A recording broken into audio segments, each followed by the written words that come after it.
მოგესალმებით ძვირფასო ტელემაყურებელო, დღეს საქართველოში ისევ გლოვაა, ჩვენ 7 ქართულ ჯარისკაცს გლოვობთ, რომელიც დაიღუპა ავღანეთში. ჩვენი განცემის ძირითადი ნაწილი ცხელშუა დღეს გულისხმობ იქნება ამ თემასთან დაკავშირებული.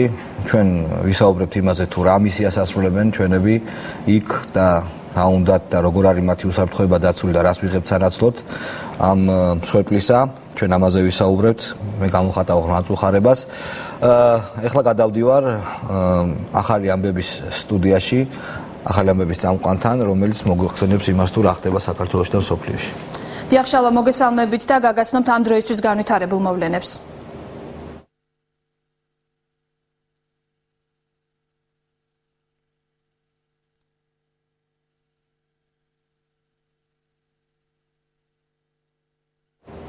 ავღანეთში ISAF-ის მისია ჰელმანდის პროვინციაში დაღუპული 7 ქართველი ჯარისკაცის ოჯახებს სამძიმარს უცხადებს. ISAF-ის პრესპიკერმა სპეციალური განცხადება ქაბულში გააკეთა. გუნტერ კაცის განცხადების დეტალების დასადგენად ტერაქტთან დაკავშირებით მიმდინარეობს გამოძიება.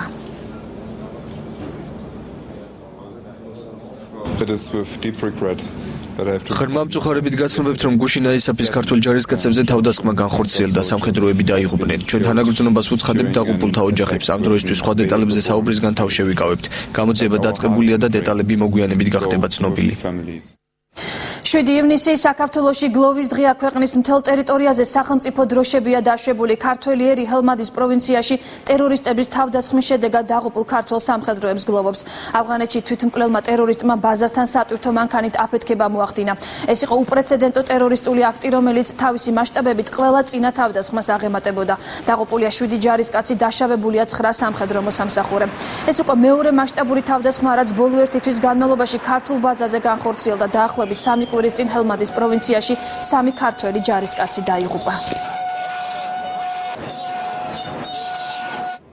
დაღუპული ქართველი სამხედროების ოჯახებს და მთელ საქართველოს პრემიერ-მინისტრმა მიუსამძიმრა. პრემიერი ღრმა მწუხარებას გამოთქვამს მომხდარის გამო. ქეცვიხრი დაღუპული ჯარისკაცების წინაშე ვიზიარებს თითოეული ჯარისკაცის ოჯახის ტკივილს, რომელსაც ვერაფერი გაანელებს. მათთან ერთად გლოვობს მთელი საქართველო, განაცხადა ბიძინა ივანიშვილმა. პრემიერის თქმით, მსოფლიო უსაფრთხოებისათვის საქართველომ უდიდესი მსხვერპლი გაიღო. დაიღუპა 7 სამხედრო მოსამსახურე. კაპრალი თეიმურაზ ორთავიცე, კაპრალი გიორგი ადამოვი, პირველი კლასის რიგითი ზურაბ გურგენაშვილი, რიგითი მიხეილ ნარინდოშვილი, რიგითი ბორის ცუგოშვილი, პირველი კლასის რიგითი ზვიად სულხანიშვილი, პირველი კლასის რიგითი გიორგი ღუჭაშვილი. დაჭრილია 9 სამხედრო მოსამსახურე. მათ სიცოცხლეს საფრთხე არ ემუქრება. უდიდესი მწუხარება მინდა გამოთქვა ამ შემზარავი ტრაგედიის გამო. ქეცვიხრი ჩვენი დაღუპული გმირების წინაშე. სამძიმარს უცხადებდა თანაუგრძნობ მთელ საქართველოს. ვიზიარებ თითოეული ჯარისკაცის ოჯახისა და ახლობლების უდიდეს ტკივილს. ტკივილს, რომელსაც ვერაფერი გაანელებს. მათთან ერთად გლოვს მთელი საქართველო.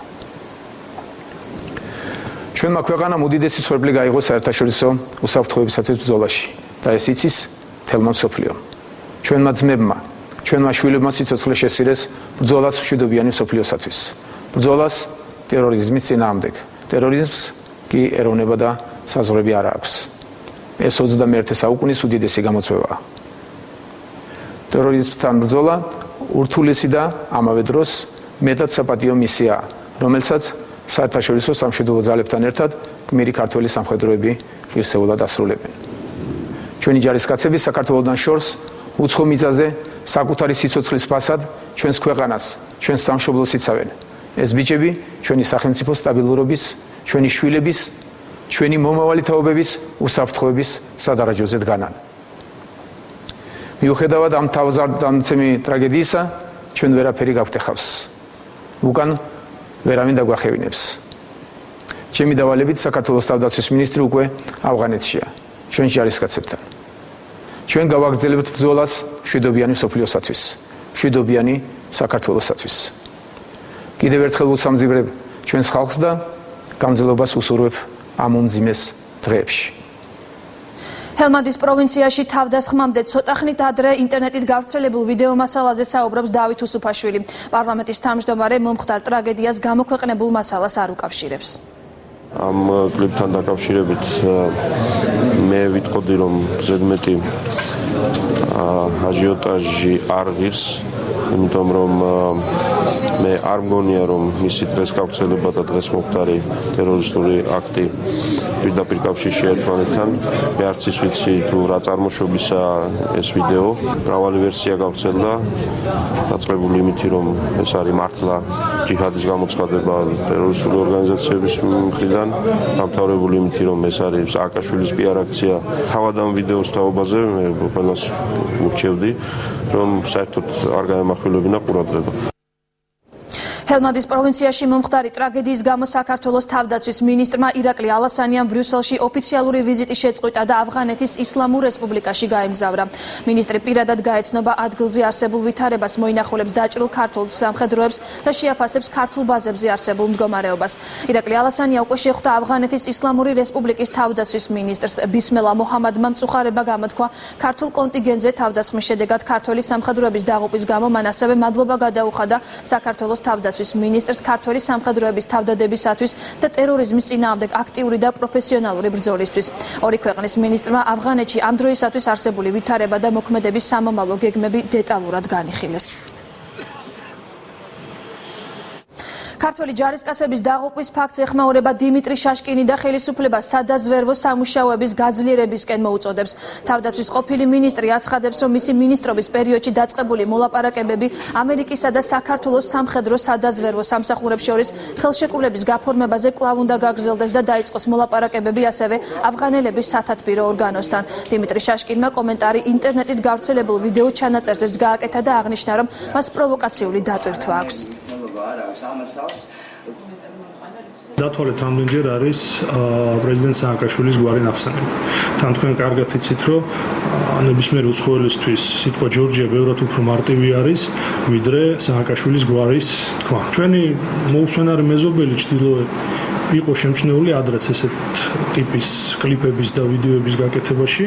თან მით უმეტეს თქვენს თვითონ ნახეთ ძალიან ბევრი კადრი, რომელიც არის გამოყენებული, არის გადაღებული სამყაროს ამ ნაწილში. დღის განმავლობაში განვითარებულ მოვლენებს ჩვენ უკვე 2 საათზე გაგაცნობთ, მანამდე კი ცხელი შუა დღე ეთერში. ამრუნდით პირდაპირ ეთერში თვითონ ტელემაყურებლებო,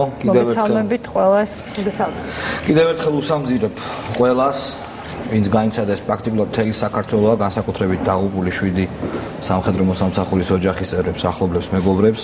კიდევ ერთხელ წავიკითხავ მათ სახელებს და გვარებს, რომელიც ყველამ უნდა იცოდეს.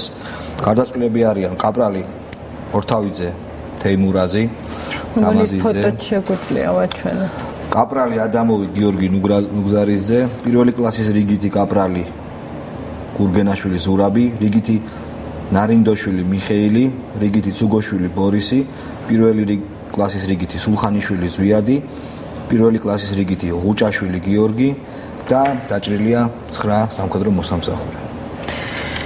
უსამძიმრებთ ყველას და სრულიად საქართველოს. ჩვენ დღევანდელი გადაცემის ძირითადი ნაწილი ალბათ დაეთმობა ამ თემას. ამ თემაზე სასაუბროთ თეონა აკუბარდია და ირაკლი ალადაშვილი მოვლენ. თეონა არის სამხედრო ექსპერტი, ირაკლიც ასევე არის სამხედრო ჟურნალ არსენალის რედაქტორი და ექსპერტი სწორედ სამხედრო და უსაფრთხოების საკითხებში. ჩვენ უნდა გავცეთ შეკითხვას, თავარ შეკითხვას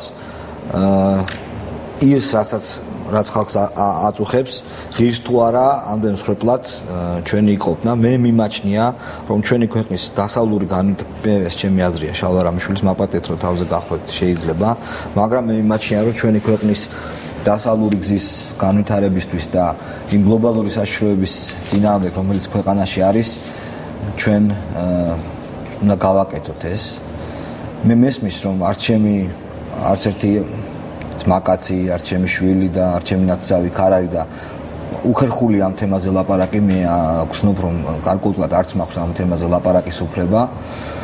თუმცა ისიც კარგად მესმის, რომ ნატოს მესეურებმა ძალიან კარგად უნდა აუხსნან ქართულ ხალხს და ჩვენთაგანს და იმ პოლიტიკურ ძალებს, რომლებიც მხარს უჭერენ მათ ქვეყნის ასეთ განვითარებას, რატომ ვაკეთებთ როდის გადავდგავთ ეფექტურ ნაბიჯებს ამ გლობალური უსაფრთხოების ველში შესვლისთვის, ეს არის აუცილებელი, იმიტომ რომ უკვე ვგრძნობ, რომ ჩვენ ძალიან გაგვიჭირდება პრორუსული პოლიტიკურ ძალებთან ამ თემაზე კამათი. ყველაფერი ამაზე მე ვისაუბრებ მოგვიანებით ჩემს სტუმრებთან. ძალიან ბევრი ეჭვი გაჩნდა ამ ყველაფერთან დაკავშირებით საზოგადოებაში და ალბათ მართლაც უნდა გაეცეს პასუხი. და შეეხება ჩვენს თემებს, ბუნებრივად დღეს ძალიან რთულია რამე სხვა თემაზე ისაუბრო, თუმცა ჩემი დღევანდელი თემა ასეთია, ასეთ დავარქვით, როგორ ვიფიქროთ ჩვენ სურვილებზე, სწორად ისე რომ ისინი როდესმე აგვეხთეს. მაია ქავთარაშვილი, სოციოლოგ მეცნიერებათა დოქტორი იქნება ჩვენი სტუმარი და მასთან ერთად ვისაუბრებთ სწორედ ამ თემაზე. და დღეს ჩვენ ვისაუბრებთ თემაზე მცენარეთა დაცვა. ჩვენი სტუდიის სტუმრები იქნებიან სურსათის ეროვნული სააგენტოს მცენარეთა დაცვის უფროსი ზურაბ ლიპარტია და ბიოლოგიის დოქტორი ქალბატონი ნანა ჩიკოგიძე. ისინი დაახლოებით ერთ წუთში მოგვიერთდება. მოდით პირდაპირ გადავიდეთ, არ გვინდა მტიხრის და რუბრიკის გამოცხადება. მე ნახე კვირის პალიტრის ვებგვერდზე წერილი ავღანეთში მომსახურე 24 წლის ქართველისა. აი მაგალითად ის წერს ასეც არ მისმის ხვალ ჩვეულებრივ როგორ უნდა გავაგრძელო ცხოვრება. როდესაც ამ დანაკარგზე არ ვლაპარაკობ, არც ვფიქრობ. ისინი ჩემი თანამებრძოლები იყვნენ. მე ამ დროს პატრულირებაზე ვიყავი სხვებთან ერთად. ეს ბევრად უფრო საკებათოა ვიდრე ბაზაზე დარჩენა. მაგრამ ამ ბოლო დროს თალებები ყველაფერზე მიდიან. რაც უფრო იზრდება მათი დამორჩილების სურვილი კოალიციის ჯარებისგან, მით უფრო დაუნდობლები ხდებიან. არ ვიცი რა დროს ძინავთ, მუდმივად ბრძოლის ზატყოვნაში არიან. ნაღმავენ, აფეთქებენ, თავს ესხმიან. ბოლო დროს ხშირად ისმის კითხვა ჟურნალისტი ეკითხება, რისთვის მიდიან ქართველი ბიჭები ავღანეთში.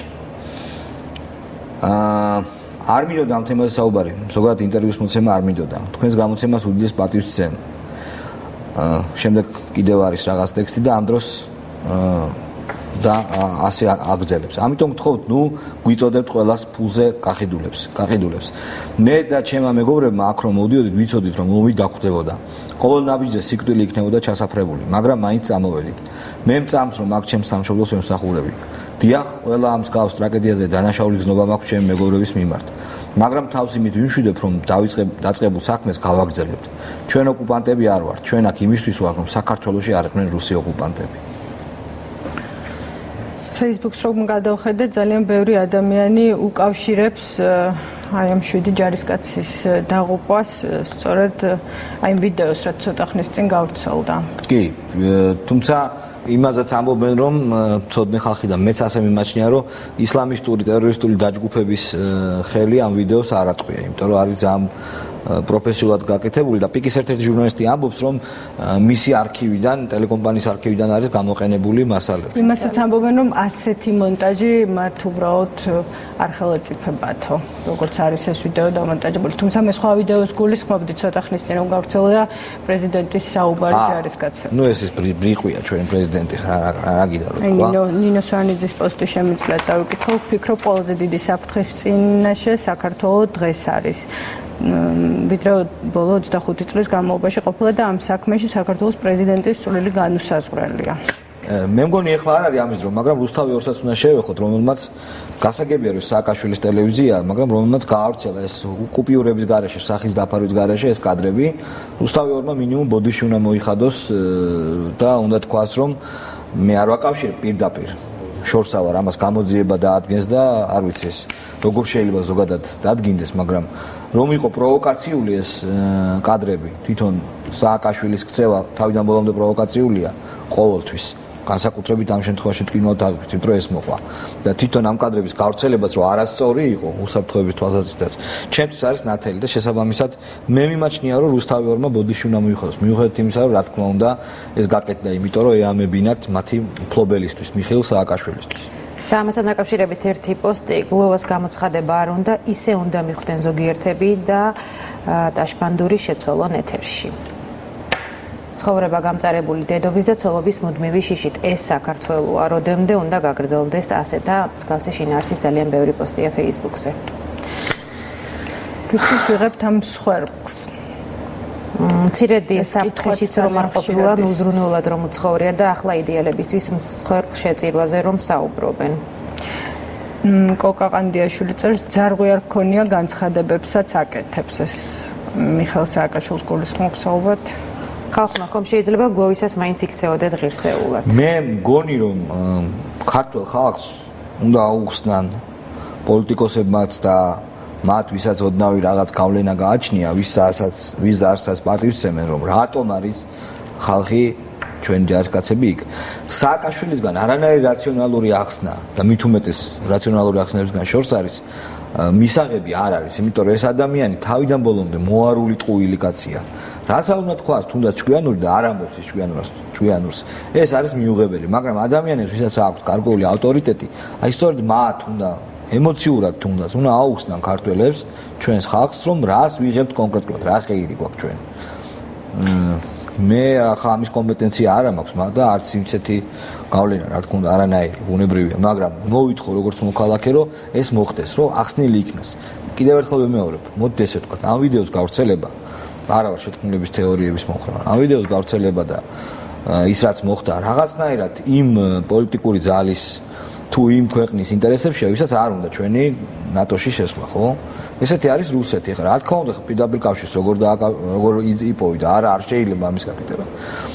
მაგრამ მეორეს მხრივ ძალიან რთული იქნება, აი ურთულესი იქნება მოუგო დებატებში ბურჯანაძეს, კუკავას, რომელიც იტყვიან, რომ აი რა ნატო, რის ნატო გიღებს, რომ საერთოდ ეს ნატო და ჩვენ როგორც სააკაშვილი აკეთებდა თუ გახსოვთ ყველას ვინც ნატოს წინამდე გამოდიოდა უწევდოდა რუსეთუმებს, აგენტებს, დევნიდა და ასე შემდეგ. ასე თანამედროვე სახელმწიფო ვერ მოიქცევა დღეს ეხლანდელი სახელმწიფო დემოკრატია. აი დემოკრატიის პირობებში რთული იქნება დებატები ამ ადამიანებთან. რაცა უფრო კონკრეტული მესიჯები უნდა გააკეთოს ნატომ, თქვა ჩვენი მისამართით რა გეგმები აქვთ. კარგით, გადავიდეთ ახლა სტუმრებზე. პაუზის შემდეგ ირაკლი ალადაშვილი იქნება ჩვენი ეთერში.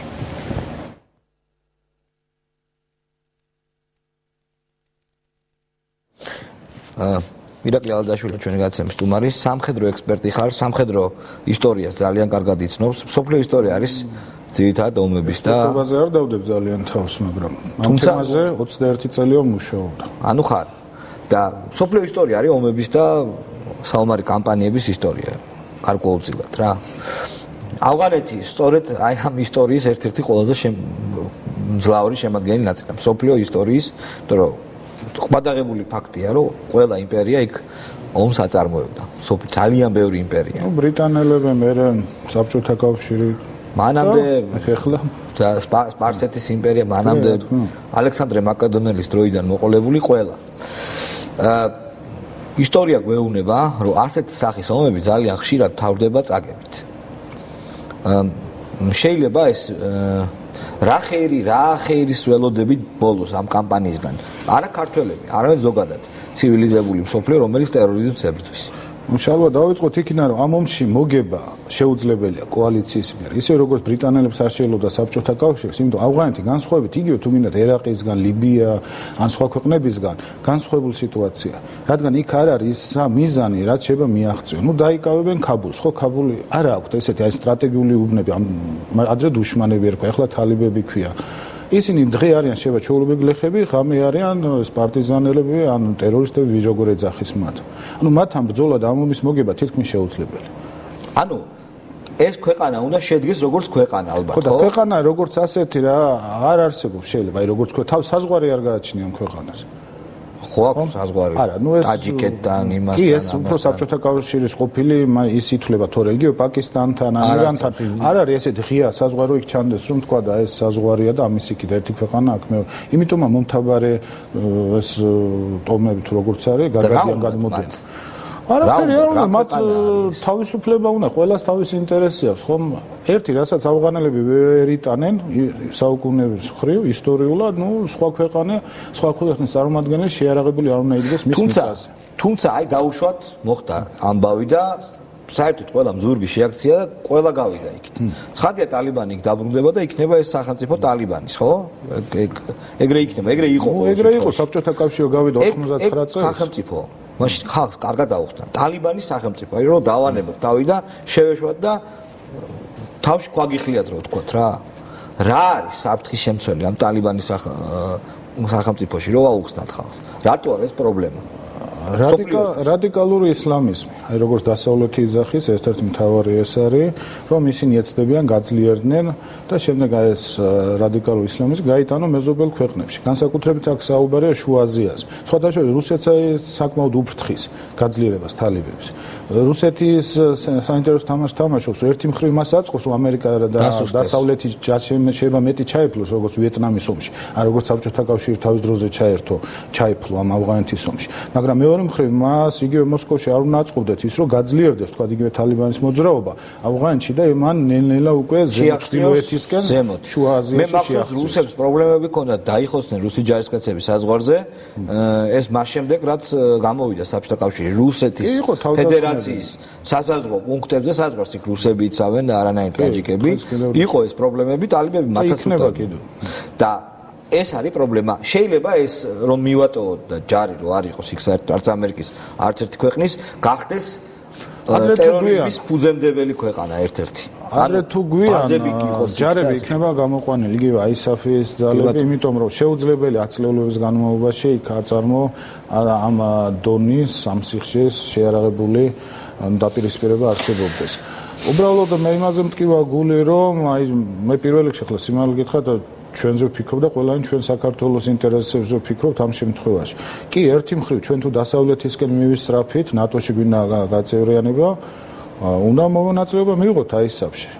ეს ბუნებრივია, მაგრამ მეორე მხრივ რა თქმა უნდა, დოზა, რა ადგილას, რანაირად, რა სახით. მე ამაზე ჯერ კიდევ სანამ შევიყვანდით ჯარებს, მაშინამდე საუბრობდით კრიტიკულ წერილებსაც წერდი, ჯერ კიდევ ერაყი რო იყო. ერაყში 2000 ადამიანამდე გავზარდეთ ჩვენი კონტინგენტი. მომიწია მაისში ყოფნა, ომამდე 3 თვით ადრე. ერაყში იქ ჩვენი კოლონა აგვაფეთქეს სხვათა შორის, გადარჩნენ ბიჭები ყველაფერი, მაგრამ მე იქ პირველი ას დავინახე 20 მაისი იყო 2008 წლის იმ შარაგზაზე, სადაც აგვაფეთქეს მათი თვალები. როგორ გვიყურებდნენ ჩვენ სამხედროებს, ჩვენ ქართველებს. ზუსტად ერაყელები. ზუსტად 2-3 თვის შემდეგ უკვე თბილისი-გორის ტრასაზე, ხომ, იგოეთთან უკვე ჩვენ უყურებდით რუსებს იმ თვალებით. ანუ სხვის ტერიტორიაზე აკალაშნიკოვით, იქაც კალაშნიკოვი იყო აქ დგომა, ხომ, არა თლად გამართლებული. ჩვენ რა ხეირი გვაქვს? მე ვიძახი თამამად ვაცხადებ, რომ პრორუსულ პოლიტიკურ ძალებთან, ანტინატო ძალებთან, ეხლა ძალიან რთულია კამათი. თუ არ იქნება მკაფიოდ არტიკულირებული სიგნალი ნატოს მესვეურებისგან, რომ იქ შევდივართ. ეგ კიდევ ცალკე თემა, იქ უნდა იკამათო რადგინა საერთოდ ნატო. იმიტომ რომ ჩვენ მისასავით ვერ მოვიქცევით, ჩვენ ვერ გამოვაცხადებთ ყველა იმ მოქალაქეს, რომელიც არ არის ნატოს მომხრე და რუსეთის მომხრე აგენტად და ვერ დაიჭერ. ეს არის თავისუფალი პოლიტიკური სივრცე. ამიტომ უნდა იკამათო, დისკუსიაში უნდა დაამარცხო. და ადრე იოლი იყო, ხო გესმის, ერთი შეხედვით, სააკაშვილი იტყოდა, რომ ყველა ვისაც ნატო არ უნდა არის მოღალატე, ზოგს დააშინდა. კი ბატონო, დაიჭერდა, სცემდა და ასე შემდეგ, რა. ეხა ეგრე არ შეიძლება, უნდა იკამათო და დაუმტკიცო, რომ კი საქართველოს უბრალოდ ლოგიკურად რო ვიფიქროთ, მაინც დასავლეთისკენ უნდა წავიდეს. რატო წავიდეთ დასავლეთისკენ რუსეთის გავლით? თორსა შეგვიძლია პირდაპირ წავიდეთ დასავლეთისკენ. ამაზეა საუბარი. ჩვენ უნდა მეტი ვითანამშრომლოთ, უნდა დაუახლოვდეთ, ეს გასაგებია, მაგრამ რა ფასად და რანაირად. ხშირად ეს ფასი იგივე თქვათ, იგივე სააკაშვილის ხელისუფლება ან მისი გუნდი არ ამბობდა, რაც მე ხალხს გავაგზავნე, თქვათ, ავღანეთში უფრო დააჩქარებს ეს პროცესი ავღანეთში, ისა ნატოში გაწევრება. ამბობდა მაგას. ამბობს ნატოს გენერალური მდივანი გამოდის, ამბობს, რომ არ არის ეს ასე, რომ პირდაპირ არ ნიშნავს ავტომატურად თქვენ მთელი არმიას რო გააგზავნოთ, თქვენ ნატოში ესე ვერ გაწევრიანდებთ. ანუ ხო იყო ეს დიდი გაზრდა, ეს იყო ყველაზე დიდი შეცდომა. მხოლოდ ქართველების ინიციატივა, ხო? მე ვერ ვიტყვი, ხო, მე არ ვღებულობდი მაგ გადაწყვეტას, მაგრამ მაქვს ძალიან დიდი ეჭვი, რომ ეს იყო თავის გამოჩენის და დიდი პიარის, რომ მეჩვენებინა იგივე საქართველოს პრეზიდენტის მხრიდან და მისი გუნდის, რომ მეჩვენებინათ, რომ აი ჩვენ ყველაზე რომის პაპზე უფრო დიდი კათოლიკები ვართ და ვაგზავნით და გვინდა გავხდეთ პირველი კონტრიბუტორი ნატოს არაწევრ ქვეყნებს შორის. და ბოდიში, აი მანაც მიიქცია თალიბების ყურადღება იქ. რომ მათ ნახეს, რომ მათ ისინი ცდილობენ გაანახორციელონ ისე ტერორისტული ან დივერსიული აქტები. რომელიც რაც შეიძლება მეტი რეზონანსი გამოიწვევს. დემორალიზების გული. და რეზონანსიც ამერიკელების თავდასხმა ასეთია, ბრიტანელებზე ასეთია. და ამ დროს გამოჩნდა საქართველოს, რომელიც იმითი ამაყობს, უბრალოდ მის პრეზიდენტი ამაყობდა პირველი გახდა ეს ქვეყანა ნატოს არაწევრ ქვეყნებს შორის, რომელსაც 1600 კაცამდე ყავს. ხლივ თალებებიც ფიქრობენ, რომ ამათ რომ მივაყენებთ ამ დარტყმას, ეს უფრო გამოჩნდება, რომ აი ამ ხელა ძალა შემოსულა, მაგრამ ნატოს ერთგული მეგობარი და ნახე რას უშვა. არა, გარდა ამისა, ამერიკელების მსხვერპლი ეს უდიდესი ნაციაა, ეს არის მრავალრიცხოვანი ძალიან ქვეყანა და იქ ეს მსხვერპლი ისე არ ჩანს, როგორც პატარა საქართველოში, რომელსაც 5 მილიონი მოქალაქე ყავს. ეგ ძალიან უფრო მნიშვნელოვნად ჩანს საქართველოში. ესეც შეკითხვა. მე არა ვარ ნამყოფი არც ერთ სამხედრო ბაზაზე და თეორიულად ვიცი მარტო ისიც გულმოკლით შეიძლება ღრმად არა, უსაფრთხოების რაზომები უნდა იყვნენ მიღებული. მაგრამ ვიცი ნამდვილად, რომ ბაზა ისე უნდა იყოს შემოფარგლული და ისე უნდა იყოს დანაღმული მისასვლელები მაგალითად ბაზასთან, ან გზა ისე უნდა იყოს გადახერგილი, რომ ავტომობილი ვერ მივიდეს პირდაპირ ბარაკებთან. რა ხდება ეს რა შეასახმე? ანუ ეს მეორე შემთხვევა, როცა პირდაპირ ბარაკებთან მიდის. არა, ამ შემთხვევაში მე მგონი ერთ-ერთი თვითონ მანქანა იყო რაღაც მომსახურების მანქანა, არ ვიცი, ესე ამბობენ მე ზუსტად არ ვიცი, მაგრამ ნაგვის გასატანი თუ უკვე ხშირად ადიოდაო და ერთხელაც რო შევიდა მიჩვეულები იყო. შორს არ წავიდეთ ალგეთში, ალგეთის პოლიგონზე მოწყობილია სწორედ ბაზა თითქმის სწორედ ისე, როგორც არის ავღანეთში. ჩვენთან ალგეთის პოლიგონზე, სადაც ჩვენი ბიჭები გადიან მომზადებას. იგი 42 ბატალიონმა გაიარა ეს მომზადება. საკონტროლო გამშვები პუნქტებია მოწყობილია მანქანა პირდაპირ ვერ შევასწავლოს. კი, ბეტონის რაღაც ყველაფერი არის მოწყობილი. მაგრამ უნდა გავითვალისწინოთ მაისში მოხდა ეს ტრაგედია, ის მანქანა იყო დატვირთული რამდენიმე ასეული კილოგრამი ასაფეთქებელ ნივთიერებით. შეიძლება ტონაც იყო, არ ვიცი, ვერ ვიტყვით. და ამიტომაც მისი აფეთქების ძალა ისეთი დიდი იყო, რომ ისო დაეჯახა კედელს, შეიძლება კი ვერ შევიდა შიგნით, მაგრამ დიდი დაზიანების არეალი ჰქონდა მას. აი ეს არის. ასეთისგან თავის დაცვა ძალიან ძნელია. რაც შეეხება დანახვას, ვერ დანახვა ყველაფერს, იმიტომ იქ ხალხი დადის. თქვენ იცით, რომ ამ ხალხის მშვიდობიანი მოსახლეობის აფეთქება იწვევს მე უდიდეს რეზონანსს და ასე შემდეგ და ასე შემდეგ. ანუ ქვეით საწინააღმდეგო ნაღმების დაყენება ძალიან რთულია და საშიშია მაგ მხრივ. ხო, მაგრამ ტანკსაწინააღმდეგო შეიძლება და იმ გზაზე, რომელზეც შენ თვითონ გადიხარ ყოველ დღე, ხო, პირდაპირ გზაზე კიდე არა, უბრალოდ შეიძლება, უბრალოდ მე რა მინდა ვთქვა, რომ იგივე გაერთიანებულმა შტაბმა, იგივე თავდაცვის სამინისტრომ კარგი, ჩვენ არ გვეუბნებიან ხო დეტალებს. თვითონ მაინც გაანალიზო. არაფერი სამხედრო საიდუმლოება არ არის, თუ რა პრობლემები იყო. იმ გაგებით რომ უნდა გაანალიზონ, რომ იგივე შეცდომები არ მოხდეს. ერთხელ მოხდა თუ ეს პირდაპირ ის მანქანა შევარდა, მეორედ მოტყუებით, ხომ თუ ეს ესეა, რომ ხო, მაგრამ შეამოწმო მანქანა რა. მოტყობა ამოწმება იმ შემთხვევაში ან ვერ შეამოწმეს ან რაღაც და ანუ დარღვეულია უსაფრთხოების ზონა. არა, წარმოიდგინეთ რა, არ არის მე სხვის ჭირში ბძენივით ვიქცევი და სხვის ომში ბძენივით და ასე შემდეგ, მაგრამ როცა ასეულობით კილოგრამი არის, ხო, ტროტილი, იქ ხო შეიძლება ძალიან მარტივად შეამოწმო. ასაფეთქებელი ნივთიერება, კი ბატონო. გვარჯილას და ესე იმას იყენებენ. თვითნაკეთი ძნელი აქედან საუბარი ძნელი იქ რა მოხდა. ერთი რამე უნდა გავეთვალისწინოთ, ის ხალხი უკვე რამდენი ხანია იქ არის, ხო, ნუ ერთ თვე მეტი არის. ნელ-ნელა ეს დრო რო გადის, ადამიანისა ეს დაძაბულობა უკვე სხვა იმაში გადადის, რომ დუნდება, უფრო იღლება, იქ ტემპერატურა ძალიან ძიმე და ეს ყველაფერი არის. ეს ფაქტორები, ამიტომ აქედან რო ჩვენ ის ვთქვათ, რომ აი მან ის არ იქნება სწორი. ამიტომ არის ანალიზი გასაკეთებელი, დეტალურად, ობიექტური ანალიზი. თვით თავდაცვის სააკაშვილის იქ ჩასვლები და რამდენი მოკალი და ეგ საუბარი რაღაც არის. ახლა მე თუ მკითხავთ როგორც ჟურნალის ამ მხრივ, მე ამას არ გავუშვებდი. არ გავუშვებთ. კი, ახლა ერთი მხრივ კარგია პრეზიდენტი, რომელიც უმაღლესი მთავარსარდალია შეერღებული ძალებით, ჩადის, შედარებით ხშირად ნახულობს, ამაში ცუდი აფერი, იმიტომ იმ ბიჭებს რო ვკითხოთ, სიამოვნებთ, რომ ჩავახლო შენ ქვეყნის პრეზიდენტი. მაგრამ მეორე მხრივ მისი გაშუქება როგორ ხდება, რა გუნდი ჩაყავს და მთელი ამას რა მოყვება შემდეგ, აი ამაზეა საუბარი. ის რაც იყო ნაჩვენები, რამდენი კაცი მოკალი, როგორ მოკალი, ახლა ნუ ჩემს გარდა მე ყველამ თქვა და რომ ეს არ იყოს სწორი. მე მგონი აქ პირველ რიგში პრეზიდენტის ადმინისტრაციის რაღაც პრობლემებია, რომ და არა მარტო მისი, არამედ რუსთავი ორისაც, იმიტომ რომ არსებობს რაღაც ვინ გაუშვა, არ ვიცი. რუსთავი ორმა გაუშვა, ფაქტია. არ შეიძლება ეგეთი იმ ხრივ გაშვება. მაგრამ მეორე პირდაპირ დაკავშირებაც არ შეიძლება მე მგონი. რა თქმა უნდა, პირდაპირაც არ შეიძლება, რომ სწორედ იმის გამო ესე მოხდა. მაგრამ ისიც ფაქტია, რომ არ გვეგონო ჩვენის თალებები თუ იმათი მეთაურები ან თუ ვიღაც რომ ინტერნეტს არ კითხულობენ, აქვთ რაღაც ურთიერთობა, შედიან ნახულობენ ამ რაღაცებს. ყავთ მათ ის ხალხი, რომლებიც ახლა ვინც უმარსაკოცნით დარბის, შეიძლება ინტერნეტში არ შედის, მაგრამ სხვა ინტელექტუალური რესურსიც აქვთ, რა თქმა უნდა, ყავთ, ეგრე არა, რომ თქვა. ფული აქვთ, მოდი, ყველაფერს თავი დავარ, დამფულით შეიძლება იყიდო რაღაც და გეგმები აქვს. თქვენ გონიათ ამ თავდასხმებს ისე აკეთებენ, ისინი დიდხანს გეგმანურად არა. ხო, გეგმავენ რა, რომელი ქვეყანა სათყავს დაცვა, როგორ შეიძლება შეყვანა, ან როგორ თავდასხმა და ასე იგეგმება. მათ უნდა ძალაუფლებაში დაბრუნება ამ ტალიბანს, ხო? ნუ ხო უნდა ვის არ უნდა ძალაუფლება ყველას. ანუ მათ უნდათ რომ ავღანეთი გახდეს ისევ მათი. და რა პერსპექტივაა, როცა გავა ამერიკის ჯარი და ყველა გავა. იქ არის გააქტიურდება. ეხლა რატომ გამოიწვია ეს ყველაფერი? რამ გამოიწვია? პირველი, ეს არის გააქტიურება თალიბების მოძრაობის გაზაფხულზე გააქტიურდნენ.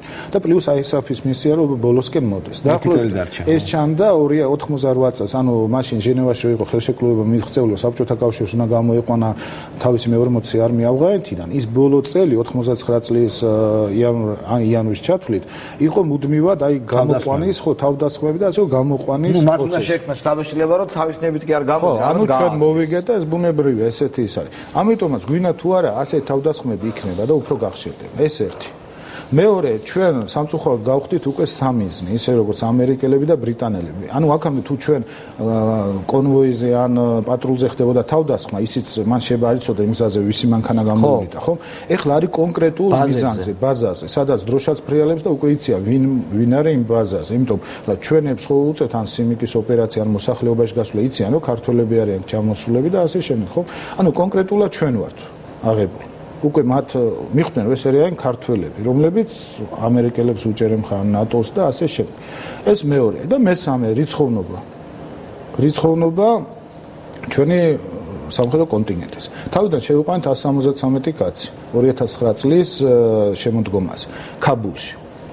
2009 წლის ნოემბერში. ომიდან 1 წლის შემდეგ. საერთოდ რამდენად გამართლებელი იყო ეს სხვა ამბავია, მაგრამ იქ შევიყვანა. ქაბულში საბედნიეროდ არაფერი არ მომხდარა. იმ გაგებით რომ არ ყოლია მსხვერპლი. ღმერთმა დაგვიფარა. იმიტომ შედარებით 7 ადგილი იყო, თუმცა ავღანეთში არ არსებობს. იმის მაგივრად თუ გაზდა გვინდოდა ქაბულში გაგვეზარდა ეს რიცხოვნობა თუ მაინც და მაინც. ავერდი და ჰილმენდის პროვინციაში. ყველაზე ხო, ყველაზე ეს არ არის პაკისტანთან ახლოს თუ ეგ არა ის არის ყანდაარი არის ყანდაღარი ხო ისი ძალიან რთულია ისე იცოდეთ იმას ყანდაარი ქვია და ამას ჰილმენდი ქვია ჰელმანდს არასდროს ჰილმენდის პროვინცია ესე ქვია და რატომია მან დაღუპული უკაცრავად ტომებს ვერ გეტყვით მაგრამ საერთოდ 2001 წლიდან რაც დაიწყო ჯერ ამერიკელების შესვლა და 2003 წელს რო გადაეცა ეს ნატოს მეთაურობას დაღუპული არის ავღანის 3200 რამდენიმე კაცი 220-ზე მეტი უკვე თლიანად იქიდან 2000-ზე მეტი ხო ამერიკელებს აქვთ, მაგრამ ყველაზე მეტი 900-ზე მეტი, თითქმის 1000-მდე დაღუპულია სწორედ ამ ჰილმენდის პროვინციაში. რა განაპირობებს ასეთ? იმიტომ აქტიურები არიან თალიბები. იქ. ხო, იქ არიან აქტიურები ეს და ეთყობა ახლა მე სამწუხაროდ ვერ მოვახერხე ვერანაირად ავღანეთში ჩასვლა, იმიტომ წინა ხელისუფლება იყო ყველანაირად ბლოკავდა ჩასვლას, ეხლაც არ ვიცი. ამიტომ ერახში ვარ ნამყოფ, მაგრამ ავღანეთში მინდოდა ჩასვლა, ვერ ჩავედი. მაგრამ მაინც შემიძლია იმის თქმა, რომ ეს ძირთადი ეთყობა ყაყაჩოს მოყვა, ანუ ეს როცა აქვთ მოსავალი, რომ ეს შეაგროვონ და ეს არის ძირთადი მათი ის. და ყოველთვის ჰილმენდის პროვინცია საბჭოთა არმია რო იყო შესული, მაშინაც ეგ და ყანდარის მიმართულება იყო ყველაზე რთული. და იქ იღუპებოდა ყველაზე მეტი ხალხი. ამიტომ გამოსავალი ესე გაგრძელება არ შეიძლება. გამოსავალი არის საშუალო შეიძლება მოვძებნოთ. ისე რომ დემონსტრაციულად თუ გამოვიდეთ არ გამოვა ერთ-ერთი ეხლა რო დავიწყოთ გამოსვლა ეს ეტაპიც რთული იქნება, იმიტომ ახალია შეყვანილი ეს დამატებით მეორე ბატალიონი, იქნებ ამ ბატალიონებს რომ მოუვათ როტაციის დრო, ანუ ეს დაახლოებით 5 თვეში მოხდება, იქნებ ერთ-ერთი ბატალიონის ჩანაცვლება აღარ მოხდეს მაინც. შევათანხმოთ მაინც. ბატონო? უნდა შევათანხმოთ ეს. უნდა შევათანხმება შეიძლება, მაგრამ ამისთვის სურვილია საჭირო.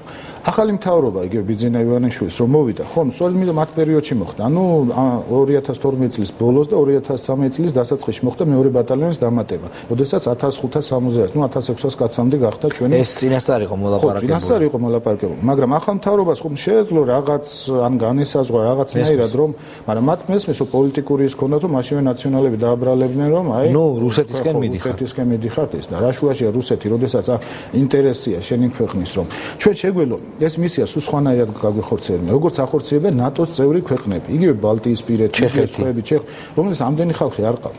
გაგვეგზავნა ეს შტაბის ოფიცრები. ვინ გვიშლიდა? შტაბის ოფიცრები. სამხედრო ინსტრუქტორები კი არიან ახლა დროზათის და ექიმები. ეს ძირითადი მიმართულებები გაგვეგზავნა, ხო? ჩაგვეთვლებოდა მაინც. ეხა ეს სამხედრო თვალსაზრისით რომ ვილაპარაკოთ. ეს ის ბაზა არის 2000 კაციანი ბაზა, სადღაც ხო? არა, ეგრე ერთი ბაზაა, რამდენიმე ბაზაა. რამდენიმე ბაზაა, სადაც არის კიდევ პატარ-პატარა ბაზები. და რას აკეთებენ? პოლიციურ რეიდებს ახორციელებენ? ხო, იმ რეგიონში, ან იმ რაიონში, რომ თალებებმა არ აიღონ ანუ ეს ტერიტორიის რაღაც ესეთი ომია რა, ხო გესმის?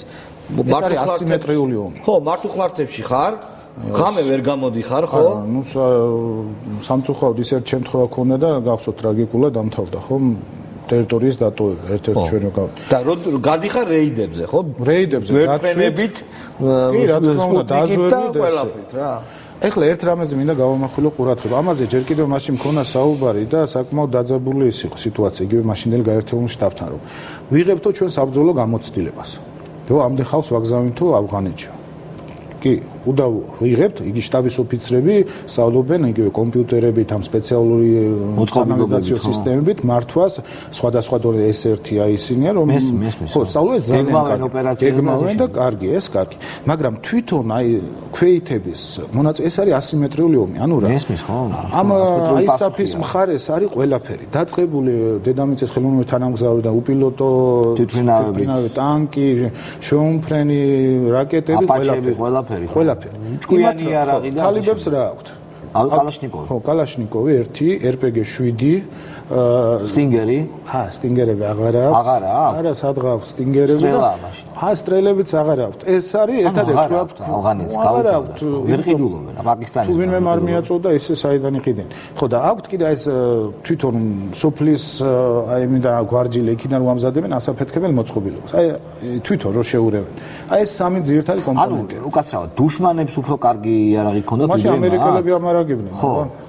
ანუ უკეთესი იარაღი. იმ ხრივ იყო რომ უკეთესი აი ძირთა სტინგერებზე იყო. სტინგერები ხო, ვერტუნები რო ჩამოყალიბდა. ამერიკა ერთადერთი ვარიანტია რუსეთს ან ჩინეთს მიეწოდებოდა. ხო, სტრელა რომ ისეს ხო. მაგრამ ახლა არც რუსეთი არ მიდის მაგაზე და არც ის არის პირდაპირ ომის გამოცხადება ბუნებრივია. და რას ვამბობთ, ახლა ეს გამოცდილება, ხო, როდესაც თუ ჩვენ ბიჭებს იქ გაუჭირდებათ ღმერთმა აკნეს, ხო, შეუძლია გამოიძახოს ამერიკელი თავის აპაჩი საცეცხლე, მაგრამ თქვა და ეს ხდება ჩვენთან. ვერ გამოიძახოს. მოდის ეს რუსეთის არმია. განახლდა ღმერთმა აკნეს, განახლდა ეს შეტევა რუსეთის აგრესია ის. ჩვენები ახლა ფრონტს დავიკავებთ, ვერ დავიკავებთ. და ესე, იმიტომ იმ ხარეს ასიმეტრიულში უკვე ჩვენ აღმოჩნდებით. ამ დროს პირიქით ჩვენ გვინა ის გამოცდილება, რაც თალებებს მორალურ გამოცდილებასაც შეიძლება ვიღებთ. ტყუების ზუზუნს ვეჩვევ. ხო, მაგრამ იქ ეგრე ტყუების ზუზუნი იქ უბრალოდ აი ეს დაძაბულობა, იქ მორალურად ადამიანი იღლება. მუდმივად ელოდებით თავს. მუდმივ საფრთხეს და არ ჩასწრებს. ეს ჩემ თავის გამოცდილება ვიცი. დიდი მადლობა.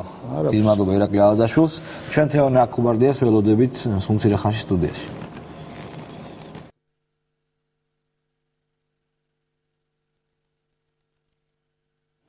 თეონე აკუბარდია მოვიდა ჩვენთან ეთერში. მოგესალმები. ჩვენ ვილაპარაკოთ პრობლემის სამხედრო პოლიტიკურ შემცველზე. მე ეთერში ვთქვი, რომ იმ ადამიანებს მათ საკუთარ თავს მივაკუთვნებ, ვისაც სურს ჩვენი ქვეყნის დასავლური გზით განვითარება, მათ უნდა მეტი არგუმენტი გქონდეს იმისთვის, რომ მოუგოთ პრორუსულ ძალებს. ამასთან ამას ვამბობ ყოველგვარი ზედმეტი აჟიტაციის გარეშე. წინა ხელისუფლების დროს ირაკლისაც ვესაუბრე ამაზე, ძალიან იოლი იყო იმ ადამიანებთან კამათი ჭყალებში, ვისაც ნატო არ უნდა, მათ ეგრევე აცხადებდი მოღალატეებაც, დევნიდი, იჭერდი და ასე შემდეგ. ეხლა უნდა მოუგო ინტელექტუალურ კამათში. ხედავ აი ამ პრობლემას, რომელსაც მე ვხედავ. ხოლო პირველ რიგში მინდა სამძიმარი გამოუცხადო ოჯახის წევრებსაც სრულიად საქართველოს ნამდვილად დიდი დანაკარგია ქვეყანას და რაც თავარია ეს არის ყველაზე მასშტაბური შეტევა ქართული ბაზის წინააღმდეგ და ყველაზე დიდი რაოდენობით ცხოვრებული რაც რამე ქონია საქართველოს სამხრეთ განმავლობაში. ყოველთვის ამ წლების განმავლობაში, როდესაც 9 წლის შემდგომ განახლება ხდება კამათის განსაკუთრებით კი საზოგადოებაში და სოციალურ ქსელებში, როდესაც გვაქვს ხვერპლი, რომ რა გვინდა ავღანეთში და რას აძლევს ეს ქვეყანას. წინა ხელისუფლების შემთხვევაში გეთანხმები, რომ როდესაც კითხვას სვამდი, თუნდაც უკვე შეიძლება ყოფილიყავი მიჩნეული პრორუსულ ძალად და იგრძელებოდა რაიმე სახის დისკუსია, რამაც ნეგატიური გავლენა მოიტანა, სწორედ ის შედეგი, რაც დღეს გვაქვს, არის იმ პოლიტიკის გამოძახილი და როდესაც არ იყო საუბარი ამ მისიის აუცილებლობაზე, არანაირი დისკუსია არ ხდებოდა, ახსნა არ ხდებოდა ხელისუფლების მხრიდან, რატომ ვიყავით ავღანეთში, სწორედ ის შედეგი არის, რომ დღეს არსებობს ესეთი ნეგატიური განწყობა და ესეთი მკაფიო კითხვები, თუ რაც გვაძლევს ეს ყველაფერი. როდესაც საუბარი არის სწორედ მოტივებზე, არ შეიძლება არ ითქვას, რომ საქართველო არის სწორედ მონაწილე საერთაშორისო ტერორისტული ოპერაციის მისიაში და იმ ხელწერტილში. საქართველო არის სწორედ იმიტომ, რომ მას აქვს დასავლური მისწრაფება და ჩვენი წვლილი შეგვაქვს ამ ყველაფერში და რაც თავარია ის საფრთხე, რას ვიღებთ ამის სანაცვლოდ. დღეს რა ალტერნატივა აქვს საქართველოს? ერთი არის ის, რომ კონდეს დასავლეთისკენ საგარეო კურსი აღებული და ამ შემთხვევაში მონაწილეობა მიიღოს იმ ოპერაციებში, რომელსაც გეგმავს 400 კაცით მაგალითად. რა თქმა უნდა, რაოდენობა ეს კიდე ცალკე თემა არის განსახილველი და ამაზეც აუცილებლად გეტყვით ჩემას, თუმცა როდესაც არის საუბარი სრულიად გამოყვანაზე კონტინგენტის, მით უფრო იმის გათვალისწინებთ, როდესაც 2014-ში მისია სრულდება. ერთი წლით ადრე გამოყვანას. ჯერ დავიწყოთ იმით, რომ საქართველოს აიღო ვალდებულება ნატოს წინაშე, ეს იყო საქართველოს გადაწყვეტილება და თავს არავის არ მოუხვევია ნატოს მხრიდან არ ყოფილა ეს ძალდატანება საქართველოზე, რაც უნდა აღენიშნოს აუცილებლად. რაოდენობასთან დაკავშირებითაც ეს იყო ხელისუფლების გადაწყვეტილება, რომ გაზრდილიყო რაოდენობა და ძალიან წუხვარმე, რომ როდესაც ხდებოდა გადაწყვეტილების მიღება, როგორც სახელმწიფო დონეზე, ასევე პარლამენტში, მაშინ რატომღაც საზოგადოება იყო ძალიან პასიური, როდესაც ჩვენ გავზარდეთ 1600 კაცამდე ჩვენი კონტინგენტი და კითხვები მაშინ არ ისმეოდა ამასთან დაკავშირებით საჭირო იყო თუ არა ეს. სხვა შეკითხვა დავსვი. ანუ, მოდი ესე მარტივად ვთქვათ. არის კუკავა და ბურჯანაძე, რომელსაც არ ვერჩი, უბრალოდ არიან ეს ადამიანები, რომლებიც იძახიან, რომ სკეპტიკურად უყურებენ ნატოში ჩვენი გაერთიანების პერსპექტივას, განსაკუთრებით კუკავა. რომელსაც ენაც უჭრის პირდაპირ აცხადებს, რომ უნდა გამოვიყენოთ საქართველოს ოპერაციიდან. არა, გამოვიყენოთ კი ნატოში რა გვინდა საერთოდ. ენაც უჭრის და ალბათ რესურსებსაც მოიძიებს, არ ვიცი საიდან. ამ შემთხვევაში კუკავის პოზიცია არის ძალიან მომგებიანი. ადამიანები, რომლებიც მიგაჩნია, რომ კი ნატოში უნდა ვიყოთ და კარგია დასავლეთთან, კარგი კი არა, აუცილებელია დასავლეთთან მეტი სიახლოვე. ეს ორი ადამიანი ზის და ლაპარაკობს ერთმანეთთან და უსმენს ქართველი ხალხი, რომელიც ეხლა ისეთი ქვეყანა გვაქვს ჩვენ, რომ ქართულმა ხალხმა უნდა გადაწყვიტოს საბოლოოდ და არა პრეზიდენტმა ან ივანიშვილმა ან ვინმემ ის გაიმარჯვოს, ვინც მოიპოვებს ძალიან კარგია, როდესაც ხალხი წვეთავს, რა თქმა უნდა. ეხლა იმათთან, ეხლა ჩვენ ერთმანეთს კი არ კამათებთ, არამედ ხალხს ვარწმუნებთ. ჩვენ ამ შემთხვევაში მომხრეებს რა არგუმენტები უნდა გქონდეს? არგუმენტი ნომერი 1 არის ის, რომ ეს იყო ვალდებულება, ჩვენ ეს ყველაფერი გჭირდებოდა იმისთვის, რომ დაახლოებულიყავით ნატოსთან ერთის მხრივ და მეორე მხრივ გჭირდება ჩვენ მათი პოლიტიკური მხარდაჭერა, სწორედ რუსული აგრესიის საწინააღმდეგოდ. როდესაც საუბარი არის, რომ რუსეთი არათუ ასრულებს შეწყვეტილ ხელშეკრულებას, არამედ ის აგრძელებს ცოცავ ანექსიას საქართველოს წინააღმდეგ, ამ შემთხვევაში მე შემევსვა მკითხვას იმ კრიტიკულად განწყობილი საზოგადოებისთვის, რა ალტერნატივა აქვს საქართველოს. აი თქვი თუ არის მისიაში მონაწილეობა და გამოვიყვანეთ ჯარები, აღარ გვაქვს ისეთი ინტენსიური მცდელობა ნატოში ინტეგრაციისა და რის პირისპირ რჩებით. გვაქვს საფრთხე იმის, რომ ერთის მხრივ რუსეთი გააგრძელებს იმ პოლიტიკას და მოახდენს მოგიტრიალდა ახლა ევრაზიულ კავშირში. არა, ეს არ ვარგა. ჯერშეთი არიან ადამიანები, რომელსაც დიახაც რომ უნდათ ეროზიულ კავშირში. ჩვენი მოქალაქეები და მე არ მიმაჩნია ისინი არიან ერის მოღალატეები დაუშვათ. კი ბატონო. ეს ადრე სააკაშვილის მომხრეებს და ახერ მოძელებს მიაჩნდათ, მაგრამ მოგიტრიალდა კუკავა და გეუბნები ხა მის მაგივრად ლაპარაკობ, მაგრამ მაინც რომ. მე ხა კუკავას ველაპარაკობ. კი ბატონო, აგე გადმოწიეს საზღვარი და შეშფოთების და რუტინული რაღაც განცხადებების გარდა არაფერი არ გაუკეთებიათ. გაქვს კი იმდენი მხარდაჭერა შენ რომ გაამართლო ეს? აი, ასეთ კითხვა ის. მხარდაჭერა სადაც შეეხება ერთის მხრივ არის უზრუნველყოფა მხარდაჭერის, რომელიც არის აბსოლუტურად ხელისუფლების პრეროგატივა და შემთხვევაში ჩვენ შეგვიძლია დამატებითი მექანიზმების განხორციელება მოვთხოვოთ ჩვენს ხელისუფლებას, რომ უფრო მეტი ძალისხმევა განახორციელონ ჩვენ დასავლეთ პარტნიორებთან, იქნება ეს ჟენევის დისკუსიები, იქნება ეს პირდაპირ კავშირი და მოლაპარაკებები დასავლეთის ქვეყნების ლიდერებთან, რომ მაქსიმალურად შევაჩეროთ რუსული აგრესია და მეორეს მხრივ რა შეიძლება ამაზე უარესი მოხდეს, ამაზეც აუცილებლად უნდა ვიფიქროთ, როდესაც საუბარი არის სწორედ ამ ცოცავ ანექსიაზე. იმ შემთხვევაში თუ არ იქნება ის ხარდაჭერა, თუნდაც რაც ახლა გვაქვს ჩვენ დასავლეთის მხრიდან, რუსეთს უფრო მეტი ბერკეტები ექნება, რომ გააკეთოს ის, რაც მას სურს და ის პირდაპირ აცხადებს ერთი, რომ არ დაუშვებს რომელიმე ქვეყნის ნატოში ინტეგრაციას, რომელიც მის საზღვრებთან ახლოს არის, ეს იყო პირდაპირ განცხადება და საქართველოსთან დაკავშირებით და მეორე მხრივ, რომ კავკასია შედის მის ინტერესებში და ის ეცდება, რომ მაქსიმალურად ხელი შეუშალოს ნებისმიერი სუვერენული ქვეყნის მე არ შეიძლება არ ესმოდეს ნატოელებს, რომ საქართველოს ჯარის ავღანეთში ყოფნა მნიშვნელოვნად ეფუძნება საქართველოში არსებულ საზოგადოებრივ აზრს. გუშინდელი ტრაგედიის შემდეგ ეს აზრი იცვლება, ეს ფაქტია. იმისთვის რომ ეს ცვლილება არ იყოს დრამატული, ჩვენ საქართველოს დასავლური გზით განვითარების მომხრეებს ნატოსთან გვჭირდება მკაფიო არაოაზროვანი ნათელი მესიჯი საქართველოს ნატოში მიღებასთან დაკავშირებით. თუ ნატოს ჩინოსნები და ნატოს შემავალი წევრის წამყვანი ქვეყნების მმართველები კვლავაც ტრაპარეტული ფრაზით საქართველოს ოდესღაც გახდება ნატოს წევრი შემოიფარგლებიან, ჩვენ ძალიან გაგვიჭირდება პრორუსული პოლიტიკური ძალების დისკუსიაში დამარცხება. გეთანხმები აბსოლუტურად და როდესაც საუბარი არის რომ გვექნება თუ არა მაპი და ჯერ კიდევ არ არის საბოლოო გადაწყვეტილი იქნება თუ არა გაფართოების სამეტი და გვეღირსება თუ არა საოცრებო მაპი რა ალტერნატივაა და რას აკეთებს ქვეყანა იმ შემთხვევაში თუ ეს ყველაფერი არ იქნება ეს არის ძალიან რთული თემა ძალიან რთული იქნება თუ მას არ მოგწემენ და რაღაც ძალიან რთული ასახსნელი იქნება ხელისუფლებისთვის რას აკეთებს უკვე შემდგომ ნაბიჯად და მე ძალიან მაშფოთებს ის რომ გარკვეულწილად განწყობები არის შეცვლილი წინა ხელისუფლება გარკვეულწილად ძალისმიერი მეთოდებით იჭერდა ამ განწყობებს და არ ამხელდა პრობლემებს დაიღუპებოდა იქ ქართველი ჯარისკაცი და ჩუმად ასაფლავებდნენ მას და ფაქტად რჩება რომ მაინც გამოდიოდა ინფორმაცია დაღუპულების შესახებ და ეს ინფორმაცია იყო საჯარო უნდათ მათ თუ არ უნდათ მაგრამ მეორე ალტერნატივა ხალხს ეშინოდა აზრის და თავისუფლების გამოხატვის იტყუებოდა მეორე ვიღაცას ეშინოდა სამსახურის დაკარგვის ამაზრის გამოთქმისთვის ვიღაცას ეშინოდა რაღაცა იერლიყის მიწებების დღეს ეს საფრთხე არ არის ძალიან კარგია მაგრამ დღეს ხელისუფლებას აქვს უფრო მეტი ვალდებულება რომ აუხსნას საზოგადოებას რატომ ვართ ჩვენ ავღანეთში რატომ გვინდა დასავლეთისკენ სვლა და რა ალტერნატივა არსებობს იმ შემთხვევაში თუ ეს ყველაფერი არ იქნება. ძალიან კარგი გამოსვლა ჰქონდა გუშინ პარლამენტის თავმჯდომარეს ჩვენ მისიასთან დაკავშირებით და ჩვენ ვალდებულებებთან. აუცილებელია რომ თქვენ არხზე ნამდვილად თითოეულმა პოლიტიკურმა ლიდერმა არათუ განაცხადოს ტრაპარეტული განცხადებები რომ ჩვენ ვართ მონაწილე ამ ოპერაციის და ასე შემდეგ, არამედ კონკრეტულად ახსნას პრაგმატულად თითოეული მოქალაქესთვის რომელსაც შეიძლება არ ქონდეს დიდი სიღრმისეული გამოცდილება საერთაშორისო ურთიერთობებში რომ რაში ჭირდება ეს ყველაფერი და ხელს გვიშლის კიდევ სააკაშვილი რომლის ხარდაჭერას დისკრედიტაციას ახდენს ამ ყველაფერს იმიტომ რომ იმდენ დიდ ტყუილებში და პროვოკაციებში ეს კაცი ჩაფლული რომ კარგ საქმესაც რომ ხარი დაუჭერს უკვე ინსტინქტურად ლამის გიჩნდება უნდობლობა ამ კარგი საქმისადმი იმიტომ რომ რაც მაგან იკადრა გააკეთა ახლა ყოველთ ამას გზენი ვიდეო გავრცელდა რამდენი მოკალი და ძალიან კარგი იქნება თუ უბრალოდ შედარებებს გააკეთებინა ხა მე გუშინ მესადე მომეძიებინა ინფორმაცია ამერიკის პრეზიდენტის ვიზიტების რაოდენობისა ავღანეთში ეს არის სულ 3 ვიზიტი რაც არის ინტერნეტ რესურსებში ხელმისაწვდომი ინფორმაცია ჩვენი პრეზიდენტი 2012-ში იმყოფებოდა ჯერ კიდევ ახალ წელს შეხვდა იქ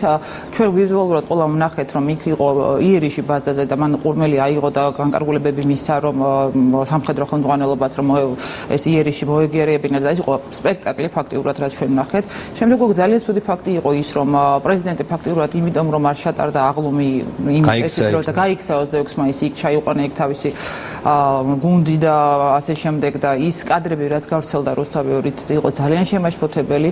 აქ არის ასევე როგორც პოლიტიკური პასუხისმგებლობა ასევე უსაფრთხოების ნორმების დარღვევა შეიძლება ითქვას კომუნიკაციის სტრატეგია ჩვენ ამას წინათ ნატოს კვირეულს ვესწრებოდით და იქ იყო გაკეთებული საკმაოდ საინტერესო პრაქტიკული მაგალითები თუ როგორ უნდა მოხდეს კომუნიკაცია საზოგადოებასთან ამ მისიასთან დაკავშირებით სამწუხაროდ წინა ხელისუფლების დროს იყო მცდელობა გაკეთებულიყო კომუნიკაციის სტრატეგია თუ რა მისია იყო ეს ყველაფერი რატომ როგორ უნდა მოხერხებულიყო საზოგადოებასთან ურთიერთობა მისიასთან დაკავშირებულ ინფორმაციაზე მედიას რა უნდა გააკეთებინა ეს კომუნიკაციის სტრატეგია ქაღალდზე დაწერილი ჩავარდა და დღეს თავდაცვის სამინისტრო ამ თემაზე მუშაობს. მე ვფიქრობ რომ აუცილებელია დაწერილ დონეზე ეს ყველაფერი შეიქმნას რომ გარდა განცხადებებისა იყოს საშუალება რომ წაიკითხოს ადამიანმა ეს ყველაფერი თუ რატომ ვართ ავღანეთში რა საფრთხეები არის და რაც თავარია ვალდებულება რა აქვს მედიას და რა უსაფრთხოების ჩარჩოებში უნდა იყოს ინფორმაციის გაცემა.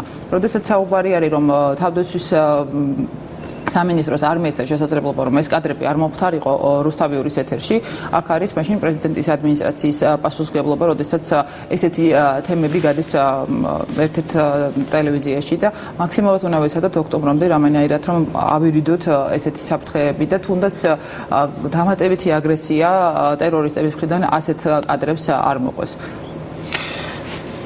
თუმცა თავარი ახლა ჩემი აზრით ყველაზე მნიშვნელოვანი რაც არის ეს არის კიდევ ერთხელ ვიმეორებ მკაფიო პოლიტიკის ახსნა განმარტების ხალხთან კონტაქტის პოლიტიკის შემუშავება. ამის გარეშე ძალიან დიდ კითხვის ნიშნის ქვეშ დარჩება არა მარტო ავღანი ჩვენი მისია, არამედ პროდასავლური კურსი. ეს არ შეიძლება რომ არ გესმოდეს და არ ესმოდეს. სწორედ ამიტომ აქ უფრო მეტი პასუხისმგებლობა დღევანდელ ხელისუფლებას, როდესაც თუნდაც იყო ინიციატივა შემოსული პარლამენტში კონტინგენტის გაზდაზე. კითხვა არ დასმულა მაშინდელ პარლამენტში ამასთან დაკავშირებით. საზოგადოებაში არ მოყოლია ამას დებატები. ჩვენი საზოგადოება უნდა გაიზარდოს და უნდა აიღოს ის პასუხისმგებლობა, რომელსაც ქვეყნის ხელისუფლება დგამს თუნდაც საერთაშორისო მისიებში მონაწილეობის შესახებ. თუმცა უნდა აიღოს, უნდა გაიზარდოს, ესეც არ მომწონს, როცა ასე ვლაპარაკობთ ხის შემთხვევაში, იმიტომ რომ რაღაცნაირად იმას გავს, რომ ჩვენ ვინც ეს გვესმის უფრო გაზრდილები ვართ, ვიდრე სხვები. შალვა, როდესაც ხდება ასეთივე ოპერაციების დაგეგმა სხვა ქვეყნებში, ჯერ ერთი რომ უფრო მეტი არის მზაობა საზოგადოებაში იმ ქვეყნებში, სადაც თუმცა იმდენი ხალხი არ ყავთ. გარდა ამერიკისა და ინგლისისა. სწორედ ამას ვამბობ, რომ რატომ არ იყო კითხვა დასმული, როდესაც იზრდებოდა. რა კითხვები იყო დასმული, ოღონდ ძალიან მცირე დისკუსიების სატელევიზიო იყო, ძალიან მცირე რაოდენობით ახსნა ხელისუფლების მხრიდან. მე გულისხმობ, როდესაც მოხდა ამ გადაწყვეტილების მიღება გაზდას წინა ხელისუფლების პირობებში ველაპარაკობ. იქ რაზე იყო რო დისკუსია? დისკუსია იყო, უნდა გავზარდოთ და რაზე იყო ზოგადად დისკუსია, რაზე იყო რო დისკუსია იმ ქვეყანაში. როგორც კითხოდი რომ ასე არ არის ზევიდან, ანუ ხელისუფლებიდან უნდა მოხდეს მაქსიმალურად ამის უზრუნველყოფა ქვედარგულიდან, ანუ საზოგადოებიდან. დღეს აუცილებლად უნდა დაიშვეს კითხვები და ძალიან კარგია ის, რაც სოციალურ ქსელში ხდება კითხვების დასმის დონეზე. თუმცა ცხელგულზე გადაწყვეტილების მიღება არანაირად არ არის გამართებული, თუნდაც საპროტესტო აქციების გამართვა, რასაც აპირებენ ასევე გარკვეული საპროტესტო აქცია არ არის, არის გლოვის დღეს და არანაირი საპროტესტო აქცია ამ დღეს არ უხდება ჩემი აზრით. ეს არის წუხარების გამოხატვის მდუმარე აქცია. მე როგორც ვიცი ესე არის. კარგია თუ ესე იქნება და კარგია რომ იმ ხალხს რომელსაც აქვს კითხვები და გარკვეულად განსხვავებული აზრი, ექნება საშუალება რომ მოისმინონ სხვა პოზიცია და არგუმენტირებული იყოს ეს პოზიცია, რომ მოხდეს საზოგადოების აზრის ჩაფორმირება და განსაკუთრებით. ვიდეოზე მინდა კითხო, რომელიც გავრცელდა, ბევრი ლაპარაკობს ამ ვიდეოზე, შენ უკავშირებ რამენაირად ამ ორ ამბავს, ვიდეოს გავრცელებას და ტერაქტს. შალვა, პირველი რეაქცია რაც შეიძლება დადგეს იმ შემთხვევაში, როდესაც გავრცელდა ვიდეო და შემდგომ გავიგეთ ინფორმაცია საღამოს. ბუნებრივია რომ შეიძლება არ შეიძლება რომ არ იფიქრო რომ გარკვეული კავშირი არა აქვს. ახლა წარმომავლობა იყო თუ არა თალიბანი ტერორისტების მიერ გაკეთებული, მოხდა თუ არა საქართველოში ამის შექმნა და არის უკვე სხვადასხვა ვერსიები. ეს უკვე სხვა საკითხია და ალბათ გამოიკვლევენ ამ ფაქტს. თუმცა ფაქტი რჩება, მთავარი აქცენტი ამ ვიდეოში იყო გაკეთებული პრეზიდენტის განცხადებებზე, მთავარი მუქარაც ასევე მოდიოდა პრეზიდენტთან დაკავშირებით და მე ვფიქრობ, რომ მინცეს არ უნდა გაეკეთებინა ეს ყველაფერი. შესაძლებელია ყოფილიყო სწორედ იმ ვიდეოს გამოძახილი, რომელიც ჩვენ ვნახეთ 26 მაისის შემდგომ და სწორედ ამიტომ არის აუცილებელი, რომ ერთის მხრივ სახელმწიფომ მიიღოს გარკვეული ზომები, რომ არ მოხდეს ესეთი ფაქტები და მეორეს მხრივ თვითონ უსაფრთხოების ძირითად დოკუმენტებში, სტრატეგიულ დოკუმენტებში ერთ-ერთი საფრთხე ქვეყნისთვის არის საერთაშორისო ტერორიზმი. სააკაშვილი ბოლომდე დისკრედიტირებულია საქართველოში, მას არანაირი ძალა საქართველოში არ აქვს, ის არ მართავს ჩვენს ქვეყანას. იმედი მაქვს, რომ იოტის ოდენადაც არ მართავს და ეს კარგია, იმიტომ რომ არანაირი უფლება არც მორალური, არც სხვანაირი მას არ აქვს რომ მართოს ჩვენი ქვეყანა, მაგრამ საერთაშორისო ასპარეზზე ის კვლავ პრეზიდენტია. ქნის თუ არა ეს უსაფრთხოების კუთხით პრობლემას, მე ვფიქრობ, რომ კი. ერთი რომ უსაფრთხოების კუთხით პრობლემები მან უკვე შექმნა 26 მაისთან ვიზიტთან დაკავშირებით ერთი და მეორე ის პრობლემები ქნის ქვეყნის შიგნით ასეთი გაუძრებელი განცხადებების გამო. როდესაც საუბარი არის სწორედ იმ ვიდეოზე, რომელიც არ არის დადასტურებული, რამდენად არის რეალურად ტერორისტების მომზადებული და ასე შემდეგ და ეს განხილვის არ შეიძლება იყოს. ყველაზე ცუდი რაც ამან გამოიწვია არის ის, რომ განწყობა გაიზარდა იმ საზოგადოების ანტინატოური. აღარ თუ გვესმის, რომ არ გვინდა ავღანეთში ჯარების ყოლა და გამოვიყენოთ, არ გვინდა ნატო გავრცელდა ესეთი აზრების პრობლემა რომ მოსახლეობის გარკვეულ ნაწილში ნატო და ნატოს ღირებულებები და ნატოს სიკეთე ასე შემდეგ არის ასოცირებული სააკაშვილთან და სააკაშვილი რახან სასტიკად არ მოსწონს მოსახლეობის უმრავლესობას და სამართლიანად არ მოსწონს ის რაც კარგია ქვეყნისთვის. ეს არის პრობლემა მთელი. რომელსაც ეს კაცი მუდმივად აღიგვევს. მას საერთოდ ჩვევია რომ ექსკლუზიურად მისია რაღაც თემა, ხო, თუნდაც და ის ცდილობდა და манипуляციებით ჩატარებას ახალი ხელისუფლების პირობებში, როდესაც ის აცხადებდა ჯერ კიდევ არჩევნების პერიოდში, რომ ბიზინა ივანიშვილის კოალიცია იყო პრორუსული ძალა და ერთადერთი გადარჩენა ქვეყნის იყო ნაციონალური მოძრაობა იყო. მათ ჰქონდათ აბსოლუტურად რაღაცა პრივილეგია საგარეო კურსზე, რომელიც იყო იმედი მაქვს რომ ოქტომბრის მერე, იმედი კი არა ზუსტად ვიცი, ეს აღარ იქნება, როცა ის იქნება ჩვეულებრივი მოქალაქე და გაუნძიებელი პირისპირ დაელაპარაკება და მას ნებისმიერ ჩვენთვის საინტერესო საკითხია. ეს ფაქტია, რომ ის აღარ იქნება ოქტომბერში, მაგრამ ეხლა უნდა ვილაპარაკოთ რა უნდა გავაკეთოთ ოქტომბრამდე. ერთი რომ აუცილებელია ხელისუფლებამ დაიწყოს ახსნა სწორედ ამ ყველაფრის და რატომ ვართ ავღანეთში და მაქსიმალურად შევამციროთ განწყობა ხალხის. მეორეა რომ რაღაცნაირად უფრო უზრუნველყოთ უსაფრთხოება, რამდენად ჩვენ შეგვიძლია. ლაპარაკობ, როდესაც საუბარი არის რომ მისიას ვერ დავამთავრებთ ეხლა და ვერ გამოვიყვანთ ამჯერებს, ეს ფაქტია და ძალიან რთულია ამაზე საუბარი და ესეც უნდა აიხსნას, რატომ არ შეიძლება ამის გაკეთება საზოგადოებისთვის, მაგრამ უსაფრთხოების ნორმები თავდაც უწყება, მაქსიმალურად უნდა მოახერხოს, როდესაც 13 მაისიდან დღემდე არის უკვე მეორე ესეთი და რაც შეიძლება მაქსიმალური მხარდაჭერა დაღუპულის ოჯახებს და დაჭრილების ოჯახებს. რაც შეიძლება ამასთან დაკავშირებითაც აუცილებელია გარკვეულწილად იყოს საუბარი პარლამენტში, რამე თუ პარლამენტი იღებს გადაწყვეტილებას სოციალურ პაკეტებთან დაკავშირებით და მაქსიმალური ხარდაჭერა აღმოჩნდეს იმ ოჯახებს. დღეს კანონმდებლობით არის 15000 ლარი მაქსიმალური თანხა, რომელიც ოჯახს გადაეცემა დაღუპვის შემთხვევაში. თუმცა მათ ოჯახის წევრებზე ზრუნვა და ასე შემდეგ სოციალური თემებიც უნდა იყოს განხილული. თეონა კუბარდია იყო ჩვენი გაცემის სტუმარი, ჩვენ მცირე პაუზის შემდეგ ახალ ამბებს მოვისმენთ ძვირფასო ტელემაყურებლებში და შემდეგ გაგრძელდება ჩვენი გაცემა.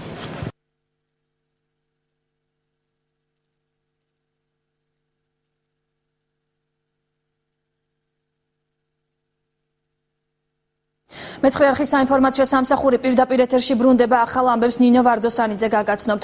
ავღანეთში დაღუპული ჯარისკაცების ოჯახებს მიუსამძიმრეს ბათუმში მოქალაქეებმა ადგილობრივები ერას მოედანზე შეიკრიბნენ და გარდაცვლილი სამხედროების სახელზე სანთლები დაანთეს. ისინი დაღუპულთა ახლობლებს მორალურ მხარდაჭერას უცხადებენ. ჩვენი შეხვედრის მიზანი არის გავიზიაროთ ის მწუხარება, რაც თავს დააყვა საქართველოში გარდაცვლილების ოჯახს და მთლიანად საქართველოს. ეს შევიკრიბეთ, სამძიმარი გამოუცხადოთ ოჯახს და დაუდგეთ ოჯახს, რითიც იქნება მორალური, იქნება თუ როგორც იქნება. ჩვენ ახალგაზრდები, ბათუმში ცხოვრები, არა მარტო ახალგაზრდები, ყველა ვიზიარებთ ამ ჩვენ გულის ტკივილს, მწუხვართ. ავღანეთში დაღუპული 7 ქართველი ჯარისკაცის ოჯახებს უსამძიმრებს ევროატლანტიკურ სტრუქტურებში ინტეგრაციის საკითხებში სახელმწიფო მინისტრი. ალექსი პეტრიაშვილის განცხადებით, მსხვერპლის მიუხედავად ISAF-ის პროგრამით ქართველი სამხედროები ავღანეთში სამხედრო მისიას განაგრძობენ. მინისტრი ავღანეთში პრეზიდენტ მიხეილ სააკაშვილის მიერ გაკეთებულ გამონათქვამებსაც გამოეხმაურა და აღნიშნა, რომ მეტი სიფრთხილეა საჭირო, რათა ქართული კონტინგენტი თალიბების სამიზნე არ გახდეს. მინდა მეც სამძიმარი გამოთქვა დაღუპული გმირების, ჩვენი ვაჟკაცების, ჩვენი მეომრების ოჯახებისადმი, მათი ახლობლებისადმი, ქვეყნის უმაღლესი მთავარსარდალი, როდესაც ის საუბრობს კონკრეტულ საბრძოლო ოპერაციაზე, მას თუ არა ვის, მაშინ უნდა ესმოდეს ძალიან კარგად, რომ შეიძლება ამას კონკრეტული რეაგირებები მოყვეს. ამ დღეებშიც ნატოს მინისტერიალი ტარდებოდა, რომელიც ზუსტად ISAF-ს ეძღვნებოდა, სადაც იმყოფებოდა საქართველოს თავდაცვის მინისტრი და განიხილება თითოეული ქვეყნის მონაწილეობის მისია 2014 წლის შემდეგ. საქართველოს პრემიერ-მინისტრს ავღანეთში ქართველი სამხედროების დაღუპვის გამო ნატოს კოალიციური ჯარების მხედართმთავარმა მიუსამძიმრა. პრემიერის ადმინისტრაციის ინფორმაციით გენერალი ფილიპ ბრიდლავი ბიძინა ივანიშვილს ტელეფონით ესაუბრა. გენერალმა ბიძინა ივანიშვილს სამძიმარი გამოუცხადა და მწუხარება გამოთქვა ავღანეთში სამშვიდობო მისიის შესრულების დროს დაღუპული ქართველი სამხედროების გამო. ნატოს კოალიციური ჯარების მხედართმთავარმა მზადყოფნა გამოთქვა მაქსიმალურად დაეხმაროს საქართველოს ხელისუფლებას, რათა ღირსეული პატივი მიეგოს ქართველი გმირების ხსოვნას. მისივე თქმით, ყურადღება არ მოაკლდება დაჭრილ სამხედრო მოსამსახურეებს, რომელთაც გაეწევათ კვალიფიციური სამედიცინო დახმარება. მხარემა კიდევ ერთხელ აღნიშნეს, რომ განუსაზღვრელად დიდია საქართველოს როლი საერთაშორისო ტერორიზმთან ბრძოლაში. აღნიშნულია განცხადებაში, რომელიც ბიძინა ივანიშვილის ადმინისტრაციამ გაავრცელა. პოლიტიკური გაერთიანება იმედის თავმჯდომარე ირინა სარიშვილი ჭანტურია მიიჩნევს, რომ ხელისუფლებამ ავღანეთიდან ჯარები დაუყოვნებლივ უნდა გამოიყვანოს. მისივე განმარტებით სამომავლოდ კონსტიტუციაში უნდა ჩაიდოს მუხლი, რომლის მიხედვითაც ქართველი ჯარისკაცები სხვა ქვეყნის ტერიტორიაზე ოპერაციებში მონაწილეობას აღარ მიიღებენ. ამასთან კონსტიტუციითვე უნდა იყოს უზრუნველყოფილი საქართველოს ტერიტორიაზე სხვა ქვეყნების ბაზების განლაგების დაუშვებლობის საკითხიც.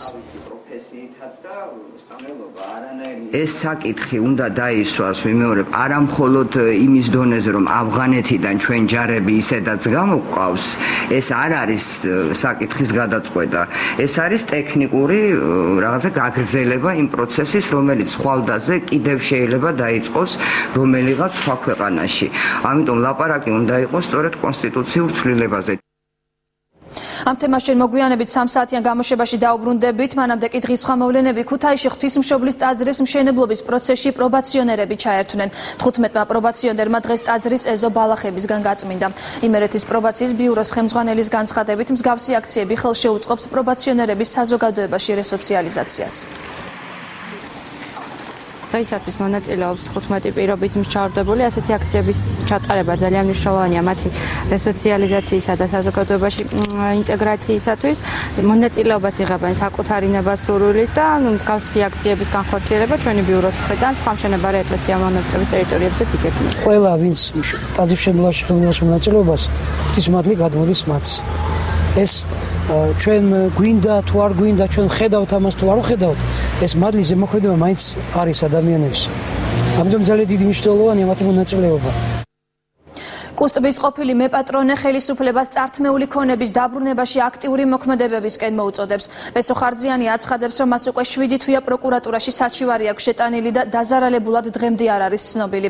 ბიზნესმენი პირობას დებს, რომ თუ კუსტბის ტერიტორია ოქტომბრის ბოლომდე არ დაუბრუნდება, ის სხვა დაზარალებულ ბიზნესმენებთან ერთად იძულებით ჩამორთმეული ქონების დაბრუნებას ძალადობრივი მეთოდებით შეეცდება. ეს ყველაფერი რაღაც კანონმდებლობაში მოვაქციო და ღირსეულად სახელმწიფოებრივად აღვადგინოთ სამართალი. ძალიან მარტივად. თორემ მე გეტყვით, რაც იქნება. ყველა ბიზნესმენი დაიბრუნებს თავისას. რისპასად ვერ გეტყვით. საგამოფენო ცენტრ ექსპო ჯორჯიაში დღეს ღვინის და ალკოჰოლური სასმელების მე-6 საერთაშორისო გამოფენა გაიხსნა. მასში მონაწილეობას 60-მდე ორგანიზაცია იღებს. გამოფენა ოფიციალურად სოფლის მეურნეობის მინისტრმა და კულტურის მინისტრის მოადგილემ გახსნეს. 3 დღის განმავლობაში წარმოდგენილი იქნება ქართული ღვინო და ქართული ტრადიციები დამზადებული ყველის სხვადასხვა რეგიონებიდან, ასევე ხალხური რეწვის ნიმუშები, ღვინის აქსესუარები. გამოფენაზე ღვინის და ალკოჰოლური მსასმელების მწარმოებელ მსხვილ ქართულ კომპანიებთან ერთად საკუთარი პროდუქცია მცირე და ოჯახურმა მარნებმაც წარმოადგინეს. დამთვალიერებელს საშუალება ჰქონდა დაეგემოვნებინა ქართული ბოთლის და ქვევრის ღვინის ნაირსახეობა. გამოფენის ფარგლებში გაიმართება კონკურსი, რომლის ჟიურის შემადგენლობაშიც ქართველი და უცხოელი ექსპერტები შედიან. სადაც წინა წლებთან შედარებით უჩვეულოდ ბევრი უცხოელი სტუმარი ესწრება გამოჩენას. ამით არის განსაკუთრებული ეს გამოფენა, იმიტომ რომ ქართული ღვინის პოპულარიზაციის კუთხით მე ვფიქრობ, რომ არც ერთი წინა გამოფენა ასეთი ეფექტური არ იქნებოდა. გამოფენის ფარგლებში ტარდება საერთაშორისო კონკურსი. ეს არის OIV სტანდარტების, ვაზისა და ღვინის საერთაშორისო ორგანიზაციის სტანდარტებით ტარდება ეს კონკურსი, სადაც ძალიან ავტორიტეტული ჟიური ყავს წამყვანი ღვინის მაგისტრები მსოფლიოს სხვადასხვა ქვეყნიდან. ამავე დროს არის ქვევრის ღვინის საერთაშორისო სიმპოზიუმი უკვე მეორე ტარდება. ოჯახური და მცირე მარნების სახით გამოფენას დაემატა სადღაც 40-მდე მონაწილე. დიდი მრავალფეროვნებაა, ძალიან საინტერესო, უნიკალური ღვინის წარმოდგენილი. გარდა ამისა, გამოფენას დაემატა ხალხური რეწვის ღვინის აქსესუარების და სუვენირების გამოფენა, რაც თავისთავად ამრავალფეროვნებს ამ თემას. პირველად მონაწილეობს კულტურის სამინისტრო თანასწორ ფართო მასშტაბით. ვფიქრობ, რომ ძალიან მნიშვნელოვანია ეს ერთობლივი თანამშრომლობა. ეს არის კარგი საშუალება ჩვენი ქვეყნის წარმოჩენის. ჩვენ საამაყო გვაქვს ხელოვნებაც და ღვინოც. ვრცელი გამოშვებით ჩვენ უკვე 3 საათზე დავბრუნდებით, ახლა კი ჩვენს ეთერში კვლავ ცხელი შუა დღე. დაბრუნდით პირდაპირ ეთერში და გადავდივართ ალბათ კონკრეტულ თემებზე, რომელიც თქვენ გაქვთ უკვე მომზადებული. შეეხება ჩემს თემას, გადაცემის ბოლო ნაწილში შევახსენებ მაყურებელს, რომ ვისაუბრებთ მაია ქავთარაშვილთან ერთად, სოციალურ მეცნიერებათა დოქტორთან ერთად თემაზე, როგორ ვიფიქროთ სწორად ისე, რომ ჩვენი სურვილები ასრულდეს.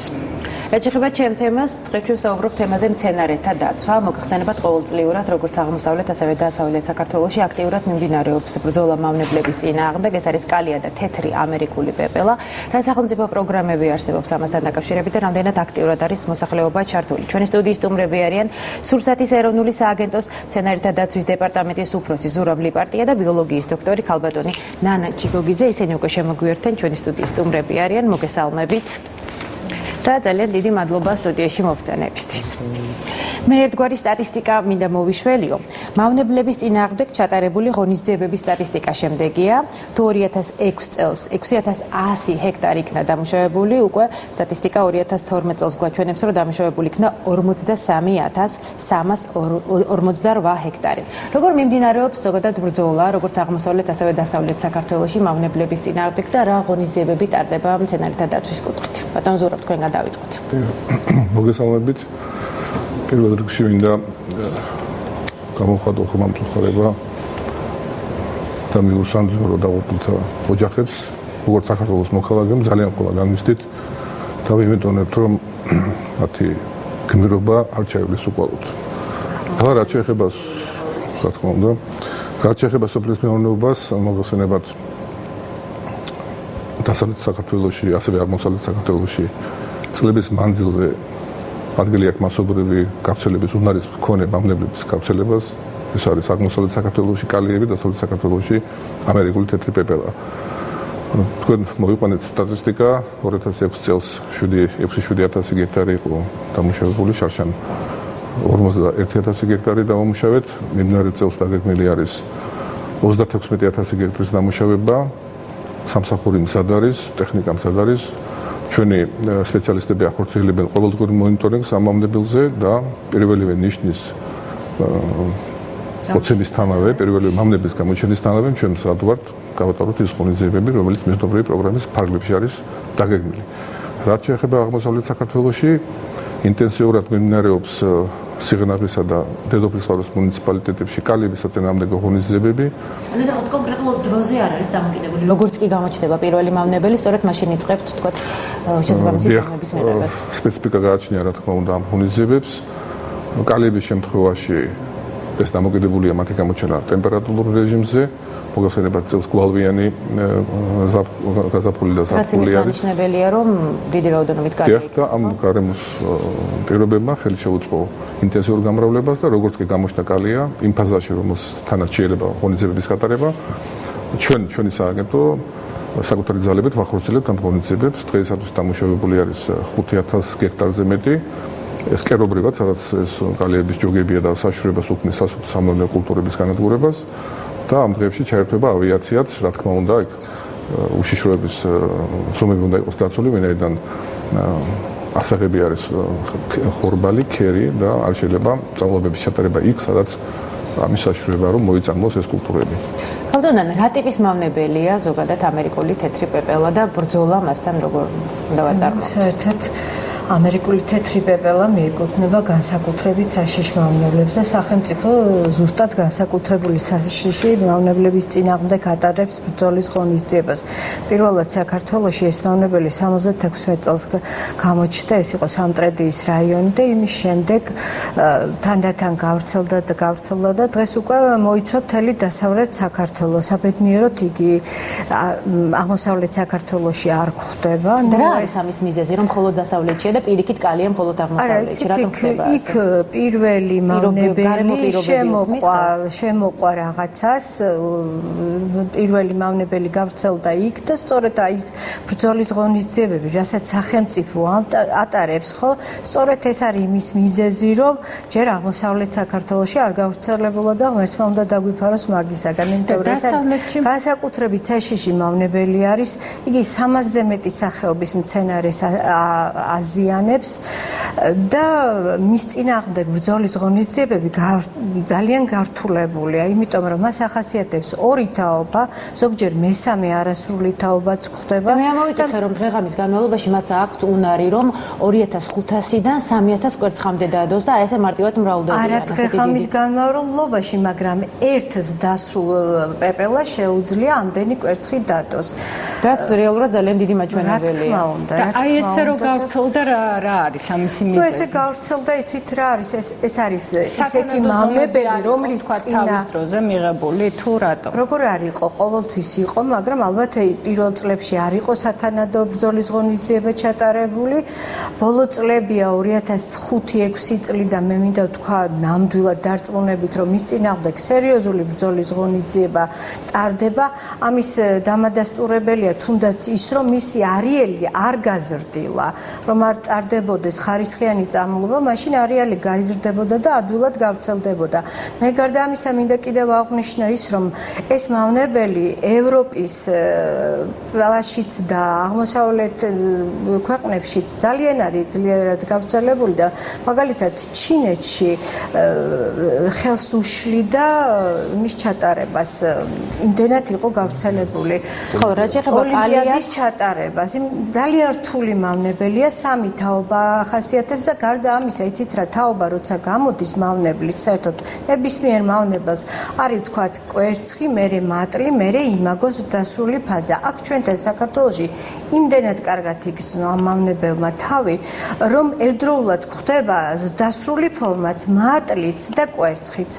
ინსექტიციდი, ანუ ბრძოლა მის წინააღმდეგ, როცა ტარდება, ხო, არც ერთი ინსექტიციდი კვერცხის ფაზაზე არ მოქმედებს, ასევე რთულია პეპელაზე მოქმედება. ამიტომ ძირითადად მატლების წინააღმდეგ არის და კალიაზეც აქვე ჩაგეკითხებით, რამდენად მავნებელია, რომელიც ძირითადად აღმოსავლეთ საქართველოში გვხვდება, ხო მასეა? კალიაც განსაკუთრებით საშიში მავნებელი არის, მისი დაფუძნებული კერები ყოველთვის იყო აღმოსავლეთ საქართველოში და განსაკუთრებით კახეთის რეგიონში. მისი ასე გავრცელება გამოიწვია იმან, რომ იცით რა, აღარ იხუნება იმდენი მიწა, რაც იხუნებოდა ადრე. 10-15-20% იხუნება. ეს ძირითადად დედოფლის წყაროს რაიონშია გავრცელებული, მაგრამ გვხვდება საგარეჯოს რაიონშიც და სხვა ადგილებშიც. და სწორედ აი რომ არ ხდება მოხნა, იგი კვერცხს დებს, დასრული ფორმა კვერცხს დებს ნიადაგში და როცა არ მოიხსნება, მოგეხსენებათ, გამრავლდება მაქსიმალურად.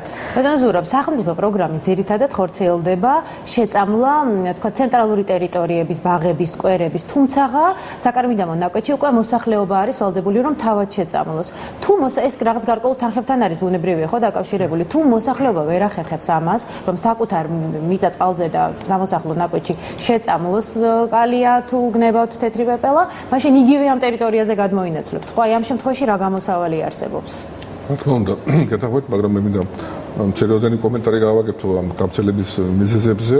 მოგხსენებათ 90-იან წლებში პეპელასთვის არავის არ ეცალა და იგი მაგრამ როგორც აღნიშნეთ 1976 წელს გამოჩნდა პირველად სამხედრო კონტროლდებოდა, ავიაციითაც იწამლებოდა, მაგრამ რიგი მიზეზების გამო, რომელიც 90-იან წლებში იყო საქართველოში, ის მასობრივად გავრცელდა დასავლეთ საქართველოში და ამას ხელი შეუწყო ალბათ იმან, რომ თხილის პლანტაციები ძალიან გაიზარდა და თხილში აუცილებელი არის აგროტექნიკური ღონისძიებების გატარება, მათ შორის წამლობის. რაც შეეხება კალიებს, კალები, როგორც მოგახსენებთ, ხამერმანამ, ხამერ მიწებზეა და ხამერ მიწების არსებობა მოუწყობს ხელს. ახლა მოსახლეობამ რა უნდა გააკეთოს? მავნებელს ახასიათებს განსაკუთრებული სპეციფიკურობა. პირველი, მეორე ასაკის მატლები არიან ბუდეებში, ეს ბუდეები ადვილად შესამჩნევია და მისი მექანიკური მოჭრა და განადგურება. ეს ადნობეძებოთ ეს ბუდეები ძირითადად ნიადაგში, ეს ხეებზე. აი ახლა რამოდენიმე დღეში გამოჩნდება ერთეული ბუდეები. მისი მექანიკური მოჭრა ან ჩირაღნით დაწვა ძალიან ადვილი არის. რა თქმა უნდა, ამ პერიოდში მთელ მსოფლიოში იყენებენ მხოლოდ მექანიკურ ღონისძიებებს და მოსახლეობამ სწორედ მექანიკურ ღონისძიებებზე ანუ ჭრით კონკრეტულად ტოც და შემდეგ წვავთ. დიახ. გამოსავალი ეს არის. რაც შეეხება სახელმწიფოს მხრიდან შეწამლულ სამუშაოებს, ეს სპეციალიზებული ტექნიკა არსებობს, რომელიც მოძრაობის პერიოდში ახდენს დამუშავებას თერმოლინისლით და სხვა შესყურების სახეები არსებობს. იქ საკარმინდა მონაკვეთში ამის გამოყენება შეუძლებელია, ამიტომ გზებიდან ხდება დამუშავება, როგორც გზისპირა მწვანე ნარგავების, ასევე პარკების, სკვერების და ასე შემდეგ. ეს 24,000 გექტარი ეს ტერიტორიებია, რომელიც უნდა დაამუშავოს სახელმწიფომ. საერთოდ ამ მავნებელს ეძახიან დასახლებული პუნქტის მავნებელს, მას განათებულ ადგილზე უყვარს კვერცხის დადება, ფრენა და ძირითადად ის არის განათებულ ადგილებზე დასახლებულ ტერიტორიებში. ამიტომ ჩვენი მიზანია სწორედ გავრცელების ძლიერი კერები მოვსწროთ, რათა შემდეგ მოსახლეობაში არ მოხდეს მისი გადასვლა. და რამდენად ხარისხიანია მცენარეთა დაცვის საშუალებები, თქვათ, პესტიციდები, აგროქიმიკატები, თქვათ, რამდენად ხერხდება კონტროლის გაწევა? იგივე მოსახლეობა, როდესაც შეიძენს ბაზარზე, თქვათ, თქვენ რამდენად უწევთ კონტროლს, რომ ეს ყველაფერი იყოს ხარისხიანი, იმიტომ რომ ისინი გარკვეულ თანხას იხდიან ამ ყველაფერში, თუმცა შეიძლება ამ ყველაფერმა არ იმუშაოს თავის დროზე.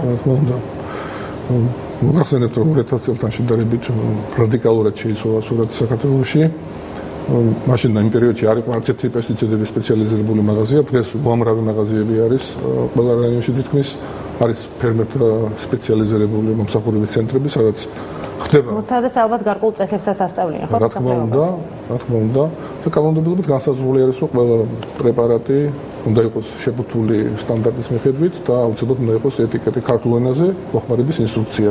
გარდა ამისა, იქ არიან სპეციალისტები, თავდადებული ნანადამეთანხმება, რომლებსაც შეუძლიათ კვალიფიციური კონსულტაციის გაწევა. თუ როგორ უნდა იქნეს მოხმარებული ეს თუ ის პესტიციდი. რა თქმა უნდა, ეს პესტიციდი თანამედროვე სახელწოდება არის, ეს იგივე შქამქიმიკატია, რომელსაც აუცილებლად ჭირდება მოხმარების წესების დაცვა. ეკოლოგიური თვალსაზრისით რამდენად უსაფრთხოა ეს ყველაფერი ადამიანებს? რამდენად ხდება აი ამ შხამქიმიკატების შემდგომ უკვე კვლევა? იგივე თქვა ნარჩენი რაოდენობას გულისხმობ. თუ სიტყვაზე დარგული მაქვს რაღაც კონკრეტული ხეხილსველოდები, ან უბრალოდ კარტოფილი, პომიდორი, აი შემდგომ რამდენად არის იმის საშიშროება, რომ კონკრეტულად ამ პროდუქტში აღმოვაჩინოთ თქვა ზომაზე მეტი რაოდენობის შხამქიმიკატები? მოგახსენებთ, ყველა პრეპარატს აქვს ლოდინის პერიოდი, ეს იმას ნიშნავს, რომ ბოლო წამლობიდან მოსავლის აღემამდე უნდა იყოს დაცული გარკვეული ვადა, თუ არ მოხდეს ამ ქიმიკატის პროდუქციაში მოხვედრა.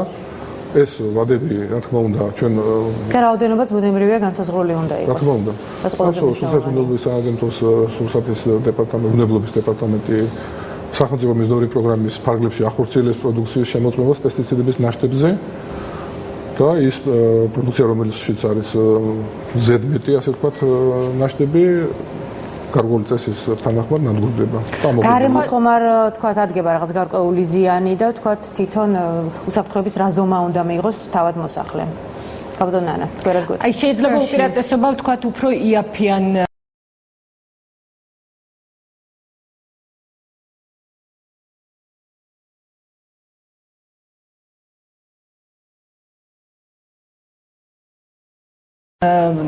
შესაწამ მე მინდა ვთქვა, რომ ძალიან მომრავლდა პესტიციდების სარეალიზაციო ობიექტები, სადაც ზოგჯერ არზის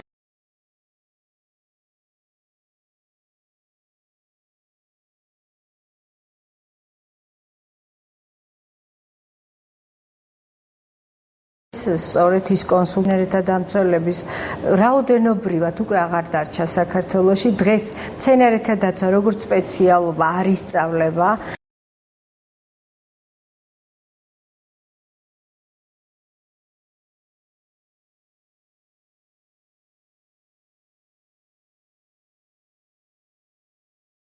და ამიტომ ეს შემთხვევებიც ახლა არ არის რაიონი, რომ თითქმის ყველა სოფელში, აი მაგალითად კახეთში და აღმოსავლეთ საქართველოში სოფელი არ არის, რომ პესტიციდები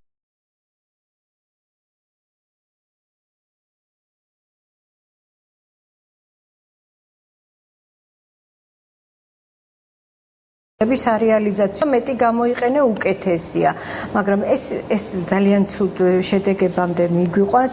იცით რა, ეს არის შხამი.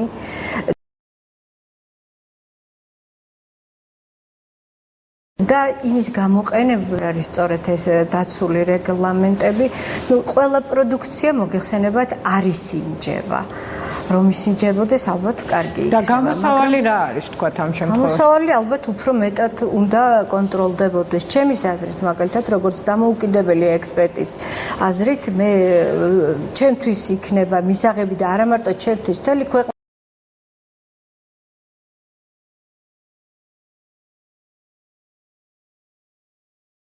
ისთვის და ჩვენი მოსახლეობის ობიექტი ისე ვერ დაიწყებდა მუშაობას, თუ მას ლიცენზია არ ქონდა. როცა ლიცენზია ქონდა, იქ აუცილებლად კონსულტანტიც იყო.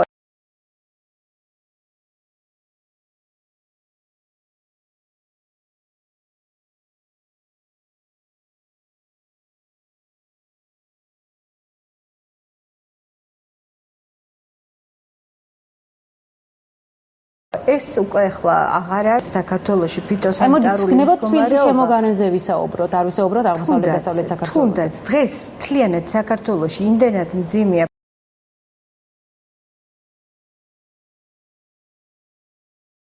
ფიტოსანიტარული ვერ მოყვავს. რამდენჯერმე მაინც უნდა შეიწამოს თითეული კულტურა, რომ რაღაც ნორმალური მოსავალი მივიღოთ, მაგრამ ეს რაოდენობასაც ზრდის? რა თქმა უნდა, იცით, ახლა თუ მავნებელი არ იქნება და თუ დაავადება არ იქნება, მოსავალი შესაბამისად უფრო მეტი იქნება. და აი ეს სიტუაცია იმდენად მძიმეა, რომ აუცილებელია ქიმიის გამოყენება, მაგრამ ეს უნდა რეგულირდებოდეს, რა თქმა უნდა, და უნდა კონტროლდებოდეს, ვინ რას იყენებს. იცით, აი ესე უკონტროლოთ პესტიციდის გამოყენება ძალიან რთულ შედეგებამდე მიგვიყვანს. რაც შეეხება თბილისის შემოგარენს, თქვენ წეღან ახსენეთ, აი ამ წუთში ახლა გავრცელებული არის მძომელი. აი მძომელაზე მინდოდა სწორედ მეკითხა. ოჯრის ტყეში გავრცელდა, ეს ტყის მავნებელი არის და მე უკვე მოსახლეობაშიც გადმოვიდა ეს მავნებელი და იცით რა შეეს საქმე? საერთოდ მიღებულია ასე, რომ ტყეში ქიმიური საშუალების გამოყენება არ შეიძლება და სამწუხაროდ დღეს ჩვენ ბაზარზე ბიოლოგიური საშუალებები მხოლოდ ერთი ან ორი დასახელების თავად მზომელა რამდენად საშიშია? მზომელა საშიშია რამდენად, იმდენად რომ აშიშვლეს თრიალად ფოთოს და იმ წელიწადს პრობლემა შეუქმნის ხელმძენარეს. მხოლოდ იმ წელიწადს. რა თქმა უნდა, მხოლოდ იმ გარკვეული ზომები არ მივიღეთ. რა თქმა უნდა. და თქვათ ყველაზე საგანგაშო სიტუაცია რეალურად მაინც არ არის. რომელი რეგიონი შეგვიძლია გამოვყოთ ამ კუთხით? საგანგაშო სიტუაცია, იცით, აი წეგან თქვი, რომ განსაკუთრებით საშიში მავნებელი, იგივე კალიას თუ აი ესეთი ცენტრალიზებული წესით სახელმწიფო არ ებრძვის, თითოეულ მოქალაქეს არანაირად არ შეუძლია რომ ებრძოლოს მას. რაც შეეხება ამერიკულ თეთრპეპელას, მისი ბრძოლა თითოეულ მოსახლეს შეუძლია და მსოფლიოში ესე ხდება. იცით, 2/3 სწორედ მოდის აი მექანიკურ მოჭრაზე და განადგურებაზე და 1/3 ანადგურებს ქიმიური დამუშავებით და ჩვენთან რატომღაც მიღებულია პირიქით, იცით, მოსახლეობა გულხელდაკრეფილია სამწუხაროდ და გულხელდაკრეფილია და ელოდება სახელმწიფოს, როდის არადა ეს ელემენტარულია, იცით, იმის მოჭრა სანამ გავრცელდება მთელ ეზოში და იმის დაწვა, ეს არაფერი სირთულესთან არ არის დაკავშირებული და ის რასაც სახელმწიფო ატარებს, ხო, ეს არის ქიმიური ბრძოლის ღონისძიება. რა თქმა უნდა, არ არის ეს ისა კარგი, მაგრამ ამის გარეშე უკვე ვეღარ ვებრძვით. და წელიწადში მაინც რამდენჯერ უნდა ჩავატაროთ მსგავსი ღონისძიებები? 2 არის მინიმუმ, თუმცა გაზრდა შეიძლება რაოდენობისაც, ხო, ალბათ. იმის მიხედვით რა რაოდენობით მტერი გვყავს საკუთარ ბაღში. ნუ იცით რა შეესაქმე, ხა ორი თაობა არის, სრული თაობა ორი. ერთი სადღაც ივნისის ბოლოს, ივლისის დასაწყისში გამოდის, ეს კლიმატურ ფაქტორებზეა დამოკიდებული და მეორე თაობა აგვისტოს 10 რიცხვამდე გამოდის. ანუ ორჯერ მინიმუმ მაინც უნდა ვებრძოლოთ, რომ დავამარცხოთ ეს მავნებელი. ანუ მოსახლეობას კიდევ ერთხელ ურჩიოთ, რომ აქტიურად ჩაერთოს ამ პროცესში და თავადვე გადაარჩინოს საკუთარი ბაღი, თუმცა სახელმწიფო უკვე სკვერებზე, ბაღებზე და ცენტრალურ ტერიტორიებზე იზრუნებს. ძალიან დიდი მადლობა, ვინდა გადაგიხადოთ სტუდიაში მობრძანებისთვის. ჩვენს ეთერში ახლა რეკლამის დროა.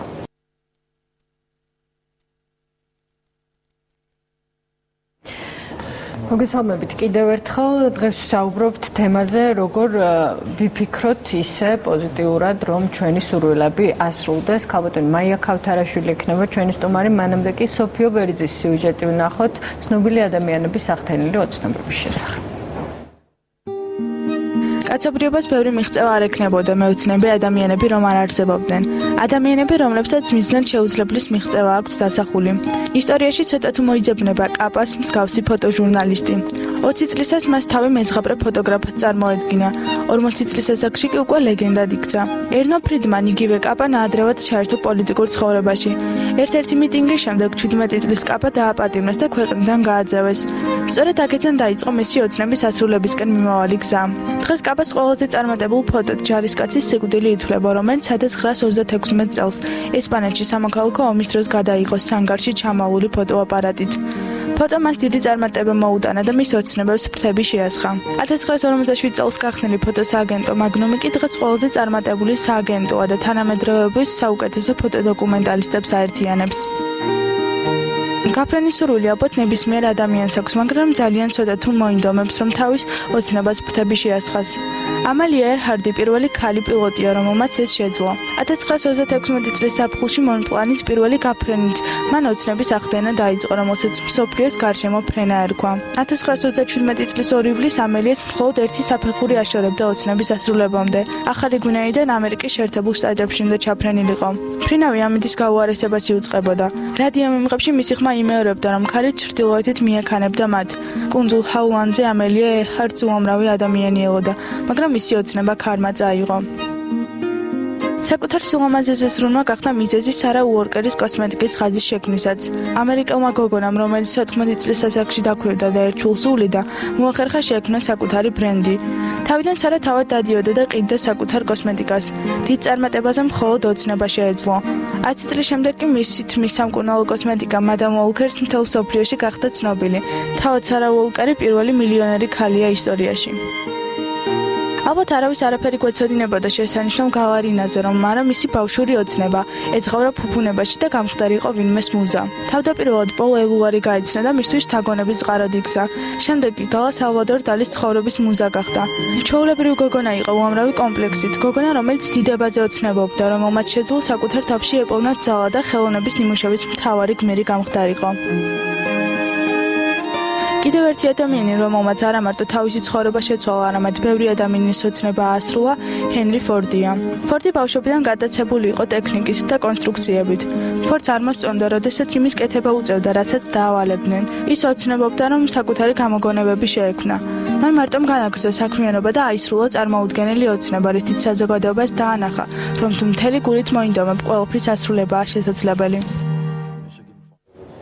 დღეს გლოვის დღეა და ბუნებრივია ჩემი და ალბათ ძალიან ბევრი ადამიანის ოცნება შეიძლება მხოლოდ ერთი იყოს, რომ მარიღუპებოდნენ საერთოდ ადამიანები ომში არ იყოს ომი, იყოს მშვიდობა, ბუნებრივია ვუერთდებით, ვიზიარებთ წუხარებას, იმ ოჯახების, გარდაცვლილი ჯარისკაცების ოჯახების. მოგესალმებით, ქალბატონი მაია ქავთარაშვილია დღეს ჩვენი გადაცემის სტუმარი, სოციალურ მეცნიერებათა დოქტორი. სანამ დავიწყებდეთ, მეც რა თქმა უნდა ვუერთდები ამ დიდ ტრაგედიას, რომელიც არამც თუ ოცნების, არამედ ჩვეულებრივი მოთხოვნილებაა, რომ შენი ჯარისკაცი, შენი ვაჟკაცი, შენიერიშვილი ცოცხალი ყავდეს.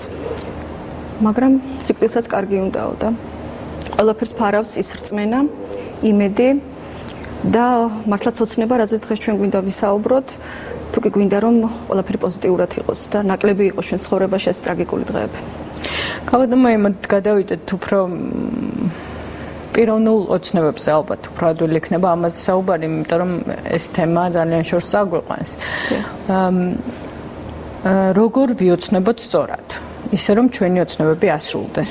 მე ვიცი რომ რაზეც ვფიქრობთ, იმაზე უნდა ვფიქროთ აუცილებლად პოზიტიური კუთხით. და თუ ჩამოვაყალიბეთ ჩვენი სურვილი ზუსტად, კონკრეტულად, ეს უკვე 50%-ია იმისა, რომ ის ახდეს. მართლაც ასეა თუ არა და რას ნიშნავს ჩამოვაყალიბო ოცნება სწორად? კეთილი, დავიწყოთ იქიდან, რომ ზოგადად ოცნება ცუდი რამ არ არის. ის რომ ჩვენი სურვილები და ჩვენი ოცნებები ღვთივკურთხეულია და მეორე პოსტულატი, რომ თუ კი შენ რაიმე სურვილი და ოცნება დაგება და ის უკვე განწირულია, რომ ახდეს. ეს თქვათ კარგი ინფორმაცია. ცუდი არის ის, რომ ის თქვათ მოსაზრება მოარული ხმის დონეზე, რომელსაც ხელი შეუწყო არაერთმა პოპულარულმა ფილმმა, თქვათ გარკვეულმა ტრენერების გარკვეულმა მზაობამ, რომ ეს ინფორმაცია გაევრცელებინათ, არის ის, რომ თუ კი შენ სწორად ჩამოაყალიბებ საკუთარ სურვილს და ამაზე იფიქრე პოზიტიურად, ის თუნდაც 50%-ით ასრულდება. ეს ასე არ არის. არ არის. არა, ეს რომ ასე იყოს, სამყაროში ალბათ არ იქნებოდა ამდენი ოცნება აუხდენელი და გაჭირვებული უბედური ადამიანი. თუმცა აი ამბობენ იმასაც, რომ ჩვენ როცა რაღაცას ვფიქრობთ, აი მე მაგალითად მინდა მქონდეს ბევრი ფული. ეს არ არის კონკრეტული ოცნება. რა თქმა უნდა, ეს არის ძალიან ზოგადი და სწორედ ამიტომ არ ხდებაო. ბევრს საკუთარი ოცნების ეშინია კიდეც ამბობს, რომ უნდა ბევრი ფული, მაგრამ ბევრი ფული რომ მქონდეს, ხო, რაღაცა პასუხისგებლობაც მეტი მექნებოდა. ბევრ ადამიანს უნდა დავეხმარო, ვინმე რამე არ მომთხოვოს, ვთქვათ, ან შიშები რასაც ბრძანეთ. შიშები, კი, არ წამართვას, არ გავუჩნდეთ ჩემი მეტი ინტერესი, ხო, ეს შიშებიც თან ახლავს მსგავს იმებს. კი ბატონო, ყველაფერი რაც მოთვალეთ აბსოლუტურად მართალია, თუმცა არც ისე მარტივად არის საქმე, იმიტომ რომ ეს არის მართლაც უკვე მეცნიერების დონეზე აყვანილი ტექნოლოგიები, რომლებსაც საკუთარი ალგორითმი აქვს, საკუთარი სატრენინგო მიმართულება აქვს. ნუ ამიტომაც მე ხშირად ვიმეორებ, რომ ამ ასეთი ტრენინგისთვის ვემზადები, ჯერ კიდევ არა ვარ მზად იმისთვის, რომ თქვათ ეს პირველი ვერსია ქართული საზოგადოებისთვის წარვადგინო, თუმცა ჩემამდე რა თქმა უნდა ეს არაერთხელ იყო გაკეთებული, ოღონდ არა საქართველოში. რაც უფრო მეც ვეძებ და ვპოულობ ამ ინფორმაციას, უფრო მეტად იკვეთება ურთიერთგამომრიცხავი კომპონენტები. ანუ ერთი მკვლევარი ირწმუნება, რომ შენ საკმარისია ვიზუალიზაცია კარგად წარმოადგინო, თქვათ იგივე ფულთან მიმართებაში შენ ზუსტი კონკრეტული ციფრი უნდა დაასახელო, ხო? მე მინდა 1 მილიონი ევრო. და უნდა იცოდე, რომ ამ ფულის ხარ მზად. კი, ეგ კიდე სულ სხვა, ანუ ხედავთ უკვე როგორ არის ცნობიერებაში არეული ყველაფერი ერთად. სინამდვილეში ამ ყველაფერს ესაჭიროება ისეთი სკრუპულოზური გადალაგება, სტრუქტურირება და იმდენად კარგად დამუშავება და გაზრება, რომ ადამიანი მარტო ამას ვერც კი გააკეთებს. მას აუცილებლად ჭირდება ტრენერი, მასწავლებელი, ან თანამოაზრე. ის ვინც მისნაირად ფიქრობს და მასთან ერთად მზად არის ეს ყველაფერი აკეთოს. თუმცა იმაზე შევთანხმდით, რომ კონკრეტიზაცია აუცილებელია. პირველი ერთ-ერთი კომპონენტი იმისათვის, რომ შენ სურვილი აიხდინო, სავალდებულო შენ იცოდე რა გინდა. ანუ მიზნის ჩამოყალიბებით იწყება ყველაფერი. მათ შორის სურვილიც. და რას ვაკეთებთ შემდეგ? შემდეგი ნაბიჯი არის, რომ შენ უნდა კარგად გამოგეკო საკუთარ თავში, რატომ გინდა ნამდვილად ეს კონკრეტული. ანუ მიზეზიც უნდა იცოდე? აი, რატომ გინდათ თქვენ $1,000,000 და არ გინდათ მაგალითად 100,000. ანუ უნდა დავთვალო, რაში დავხარჯავდი? არა, თქვენ უნდა იცოდეთ, რატომ მაინც და მაინც ეს ციფრი. შეიძლება თქვენ დახარჯვა არ გინდათ და გინდათ საქველმოქმედოდ გადასცეთ. ეს თქვენი სურვილია. სავალდებულო არ არის ხარჯი. თქვენ უნდა იცოდეთ ის პირველადი წყარო, რამაც დაბადა ეს სურვილი. ამიტომ არსებობს ესეთი ტექნოლოგია, სურვილის ეგრეთ წოდებული სულიერი ანალოგი, პროტოტიპი. ყველაფერ მოვლენას სამყაროში აქვს თავისი სულიერი პროტოტიპი. მაგალითად, ფულის პროტოტიპი არის რა? კეთილდღეობა. სახლის პროტოტიპი ანალოგის სულიერში არის დაცულობა. ავტომობილის პროგრესი და ასე შემდეგ. ანუ თქვენ უნდა მიაკვლიოთ იმ პირველად პროტოტიპს, რომელმაც ბიძგი მისცა თქვენს სურვილს. მაგალითად, გინდათ გათხოვება, ან გინდათ გქონდეთ კერძო სახლი, ან გინდათ იყოთ უბრალოდ ძალიან ცნობილი ჟურნალისტი. აი, ავიღოთ მაგალითად, მინდა მქონდეს კერძო სახლი. გინდათ გქონდეთ კერძო სახლი. რამ დაბადა თქვენი სურვილი? ანუ თქვენ უნდა გასცეთ თქვენს თავს. თქვათ გავეცი პასუხი, რომ მინდა ვიყო დამოუკიდებელი. ხო, მინდა ვიყო უფრო კომფორტში ვიდრე ვარ. თუ კი ეს კონკრეტულად თქვენი სურვილია და არა იმიტომ, რომ თქვათ ვიღაცა მეზობელი ცხოვრობს კარგ სახლში და მეც ასე მინდა. არა, ეს არის ხება მიზანი. მივაგენით, ხო? მივაგენით ჩვენს სურვილს, ჩვენს პირველ წყაროს, რა გვინდა. ამის შემდეგ ჩვენ უნდა შევძლოთ და იმ მატერიალურ სუბსტანციას, რომელსაც წარმოადგენს სახლი, აბსოლუტურად განვერიდოთ. ერთ-ერთი ყველაზე რთული კომპონენტია. ანუ დავივიწყოთ ეს სურვილი. კი. ანუ ჩვენ აღარ ვიფიქროთ კონკრეტულ სახლზე. ჩვენ უნდა ვიფიქროთ მის პირველ წყაროზე. და ამ პირველ წყაროს მიერ წარმოშობილი დასგულისხმობთ პირველ წყაროში. დაცულობა. რაც გინდათ თქვენ რასაც მიაგენით. თუ თქვენ გინდათ რომ ეს იყოს კომფორტი და დაცულობა, თქვენ უკვე უნდა იფიქროთ კომფორტსა და დაცულობაზე და ეს გრძნობები გააღვივოთ საკუთარ თავში. ანუ თქვენ მუდმივად უნდა იქნოთ თავი კომფორტულად და დაცულად.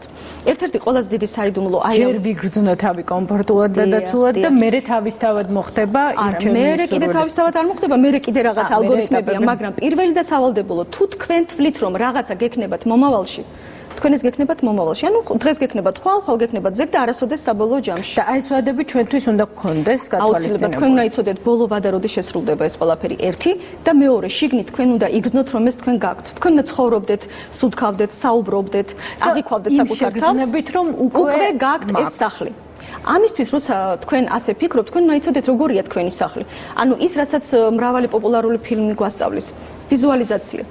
თქვენ წარმოიდგინეთ, როგორია თქვენი სახლი, ორსართულიანი, კერძო ასაბნია კია თუ თქვათ ხით ნაშენები კოტეჯია, არის წავკისში თუ არის თქვათ თბილისის რომელიმე ცენტრალურ უბანში. ანუ დეტალები. შედით ამ სახლში, დაათვალიერეთ სახლი.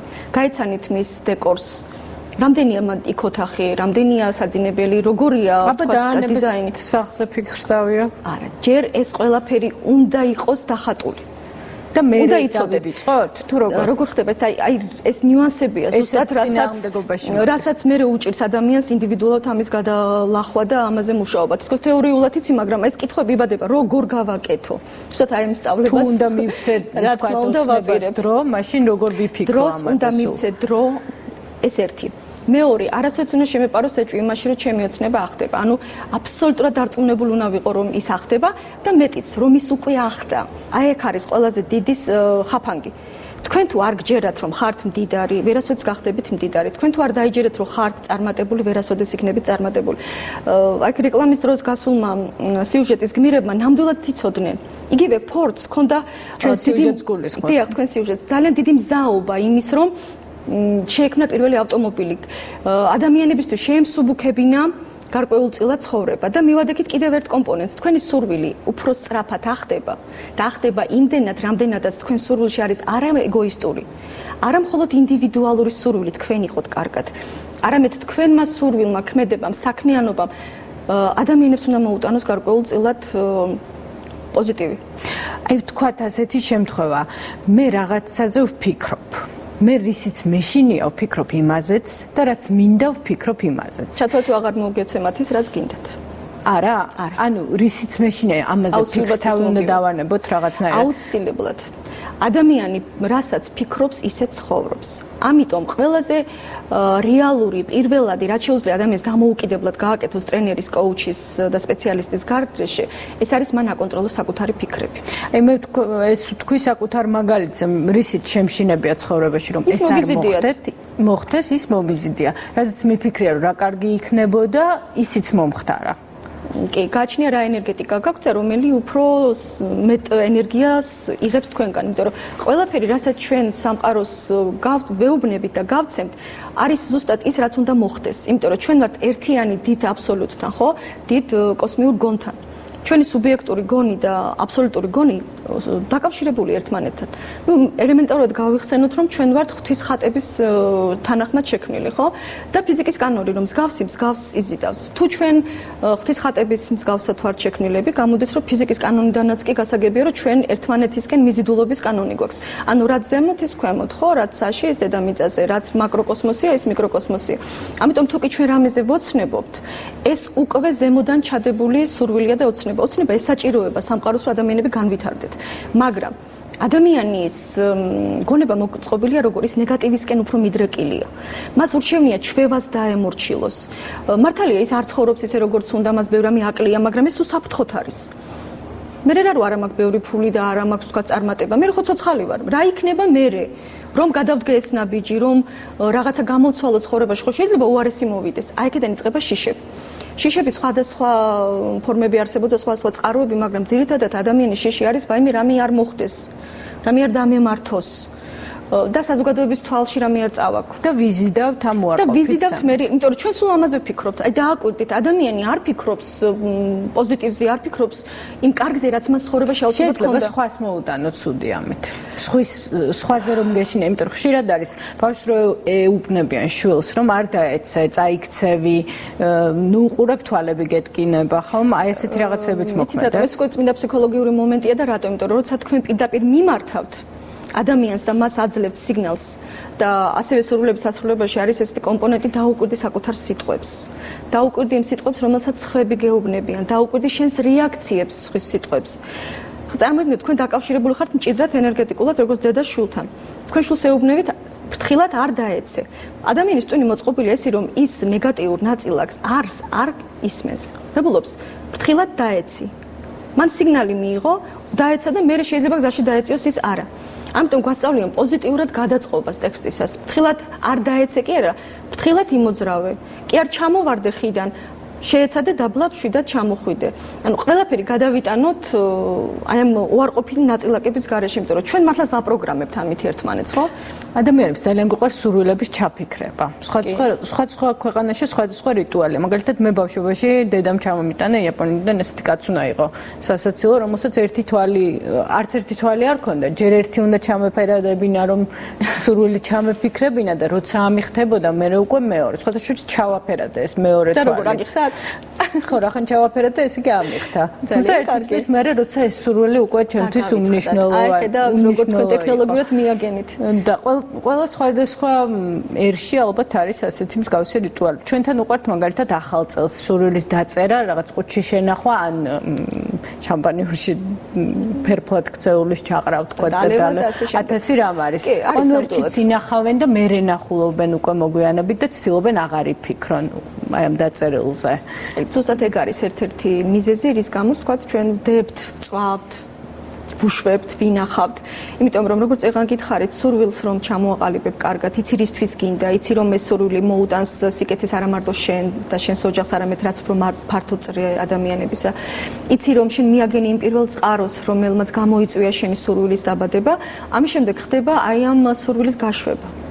მიშვება ნებაზე და ღმერთის აბსოლუტის ვისრესიკჯერა იმისი გადასაწყვეტი იყოს მოვა ეს სურვილი თუ არ მოვა ეს სურვილი მაგრამ სურვილი მოვა იმ შემთხვევაში თუ სურვილისთვის შენ მზად ხარ თუ შენ ეს სურვილი ერთგვარად დაიმსახურე აი რას არ გვეუბნება ჩვენ იგივე სიკრეტის ფილმი და არა მარტო ეგ ფილმი რამოდენიმე კიდე სხვა ფილმიც გამოვიდა ამ თემასთან დაკავშირებით რატომ ვერ იმუშავა ამ ფილმმა ქართულ და არა მარტო ქართულ რეალობაში რატომ საინტერესო ზუსტად იმიტომ რომ ჩვენ არა გვაქვს საწყისი ეტაპი ჩვენ ვიცით შუალედი არის ვიზუალიზაცია, პოზიტიური აზროვნება, თუმცა ამასაც ალბათ ბოლომდე ვერ ამასაც ვერ ვაკეთებთ, რა თქმა უნდა, მაგრამ ეს ვიცით, ეს მოგცეს გულწრფელად, მადლობა მათ, რომ ეს გაგვიკეთეს, მაგრამ ჩვენ არ ვიცით საწყისი. ვინ შეიძლება მზად იყოს ამისთვის და ჩვენ არ ვიცით ბოლო როგორ დავაფიქსიროთ ის მიღებული შედეგები. საწყისი არის ზუსტად ის, რომ ყველა არ არის მზად სურვილის მისაღებად. ერთი მიზეზი თქვენ ბრძანეთ, მე არ მინდა, მე მეშინია. ეს ერთთან მინდა და თან რაღაცის უფრო მეტად მეშინია, იმიტომ რომ ცვლილებების ყოველთვის გვეშვინია. ეს ერთი და მეორე ადამიანს გავლილია გარკვეული ცხოვრებისეული გზა. მან დააგროვა გარკვეული ნეგატივები, ვალები დააგროვა. რაც უფრო სავსეა თქვენი ჭიქა, წარმოიდგინეთ, რომ ავიღეთ ბინძური ჭიქა. და გვინდა მაშინ სუფთა წყალი იყოს და ნელ-ნელა ვიწყებთ მაშინ სუფთა წყლის ჩასხმას, ხო? რამდენი დღე დაგჭირდება თან საათი გაჩნია ინტენსივობას, ხო? საათი ხომ მაინც დაგჭირდებათ, რომ წვეთ-წვეთად აქედან გამოდევნოთ ის ჭუჭყი. და მე იმდენად წაშალოთ საკუთარ ცნობიერში მეხსიერება იმაზე რომ ჭუჭყიანი იყო თქვენ დალიოთ აქედან წყალი და არ შეგზარდეთ. ასეა ჩვენი ცხოვრებაც, ხო ჩვენ დავაგროვეთ გარკვეული ჭუჭყი, ჩვენი შეცდომების, ჩვენი შიშების, ჩვენი ფობიების, ჩვენი აგრესიის, ჩვენი უნდობლობის, უსიყვარულობის, რა ვიცი, რამდენი რამე გვაქვს ხო ყველა ადამიანს. და მე უცბად მოგვინდა სურვილი. და მოვთხოვეთ იმ სამყაროს, რომელსაც ყველაფერი აქვს მართლაც და მზად არის ყველაფერი მოგცეს, რომ არიქა ეხლა მე მინდა სახლი, ან მინდა $1,000,000. კი, მოგცე, მაგრამ შენ დაიტევა მას, იმიტომ რომ შენ გააჭუჭყიანე ის ჭიქა, რომელიც პირობითად არის შენი სულის ჭურჭელი, ან შენი სხეულის რაღაცა. ჯერ ეს უნდა გასუფთავდეს, გარკვეული, თქვათ, ყველაზე მარტივია, შორს ვარ წავიდეთ, ეს არის ლოცვა. მედიტაცია ლოცვა, ვისაც თქვათ რა ხელეწიფება. ყველაზე კარგი საშუალებაა მამაო ჩვენ. დილას, საღამოს. ოღონ გააზრებულად, იმიტომ რომ ეს იმდენად მისტიური და ღრმა თეოსოფიური შინაარსის ტექსტი არ მამის ესეთი ზედაპირული წარმოთქმა არაფერს არ გულისხმობს, როგორც მამას მიმართა. ისე თუ მას მიმართა, ვის ყოველთვის შენთან მიქნება. და აი ამ გასუფთავებაში შეგიწყობს ხელს. და კიდევ ერთი, მადლიერება. ნებისმიერი სურვილის და ოცნების ახდენას ესაჭიროება მადლიერების გრძნობის თანხვედრა. მე ვიცი რომ დილით რო იღვიძებ, იმისთვისაც უნდა თქვა, რა თქმა უნდა. იმისთვის კი არა რომ იღვიძებ, უბრალოდ რომ ასეთი მაგისთვისაც ბუნებრივია, მაგრამ რომ ასეთი კარგი დღეა, რომ ყველაფერი რიგზეა. ყველაფრისთვის. მინიმუმი 5 რამ უნდა გქონდეს სამადლობელო ყოველ დილით და ყოველ საღამოთი. რომ აი ამ მადლობით პოზიტიურად მოქმედებს მე ვერც კი წარმოიდგენთ როგორ მოქმედებს ადამიანის კეთილდღეობაზე, მატერიალურ კეთილდღეობაზე. რაოდენ გასაოცარიც არ უნდა იყოს ერთი შეხედვით რომ აი სად მადლიერება და სად კეთილდღეობა. თქმა ეს არ არის, ეს არის შეგრძნება, ხო? განცდა ყველაფერი მუშაობს მხოლოდ მაშინ როცა ჩვენ ამას გრძნობთ. როცა ეს ჩვენი ხდება. აი გაიხსენეთ ნებისმიერი სურვილი რომელიც თქვენ აქ ხდენიათ, მაშინ როცა აი ამის იქით აღარ შემიძლია, აი მინდა და მორჩა.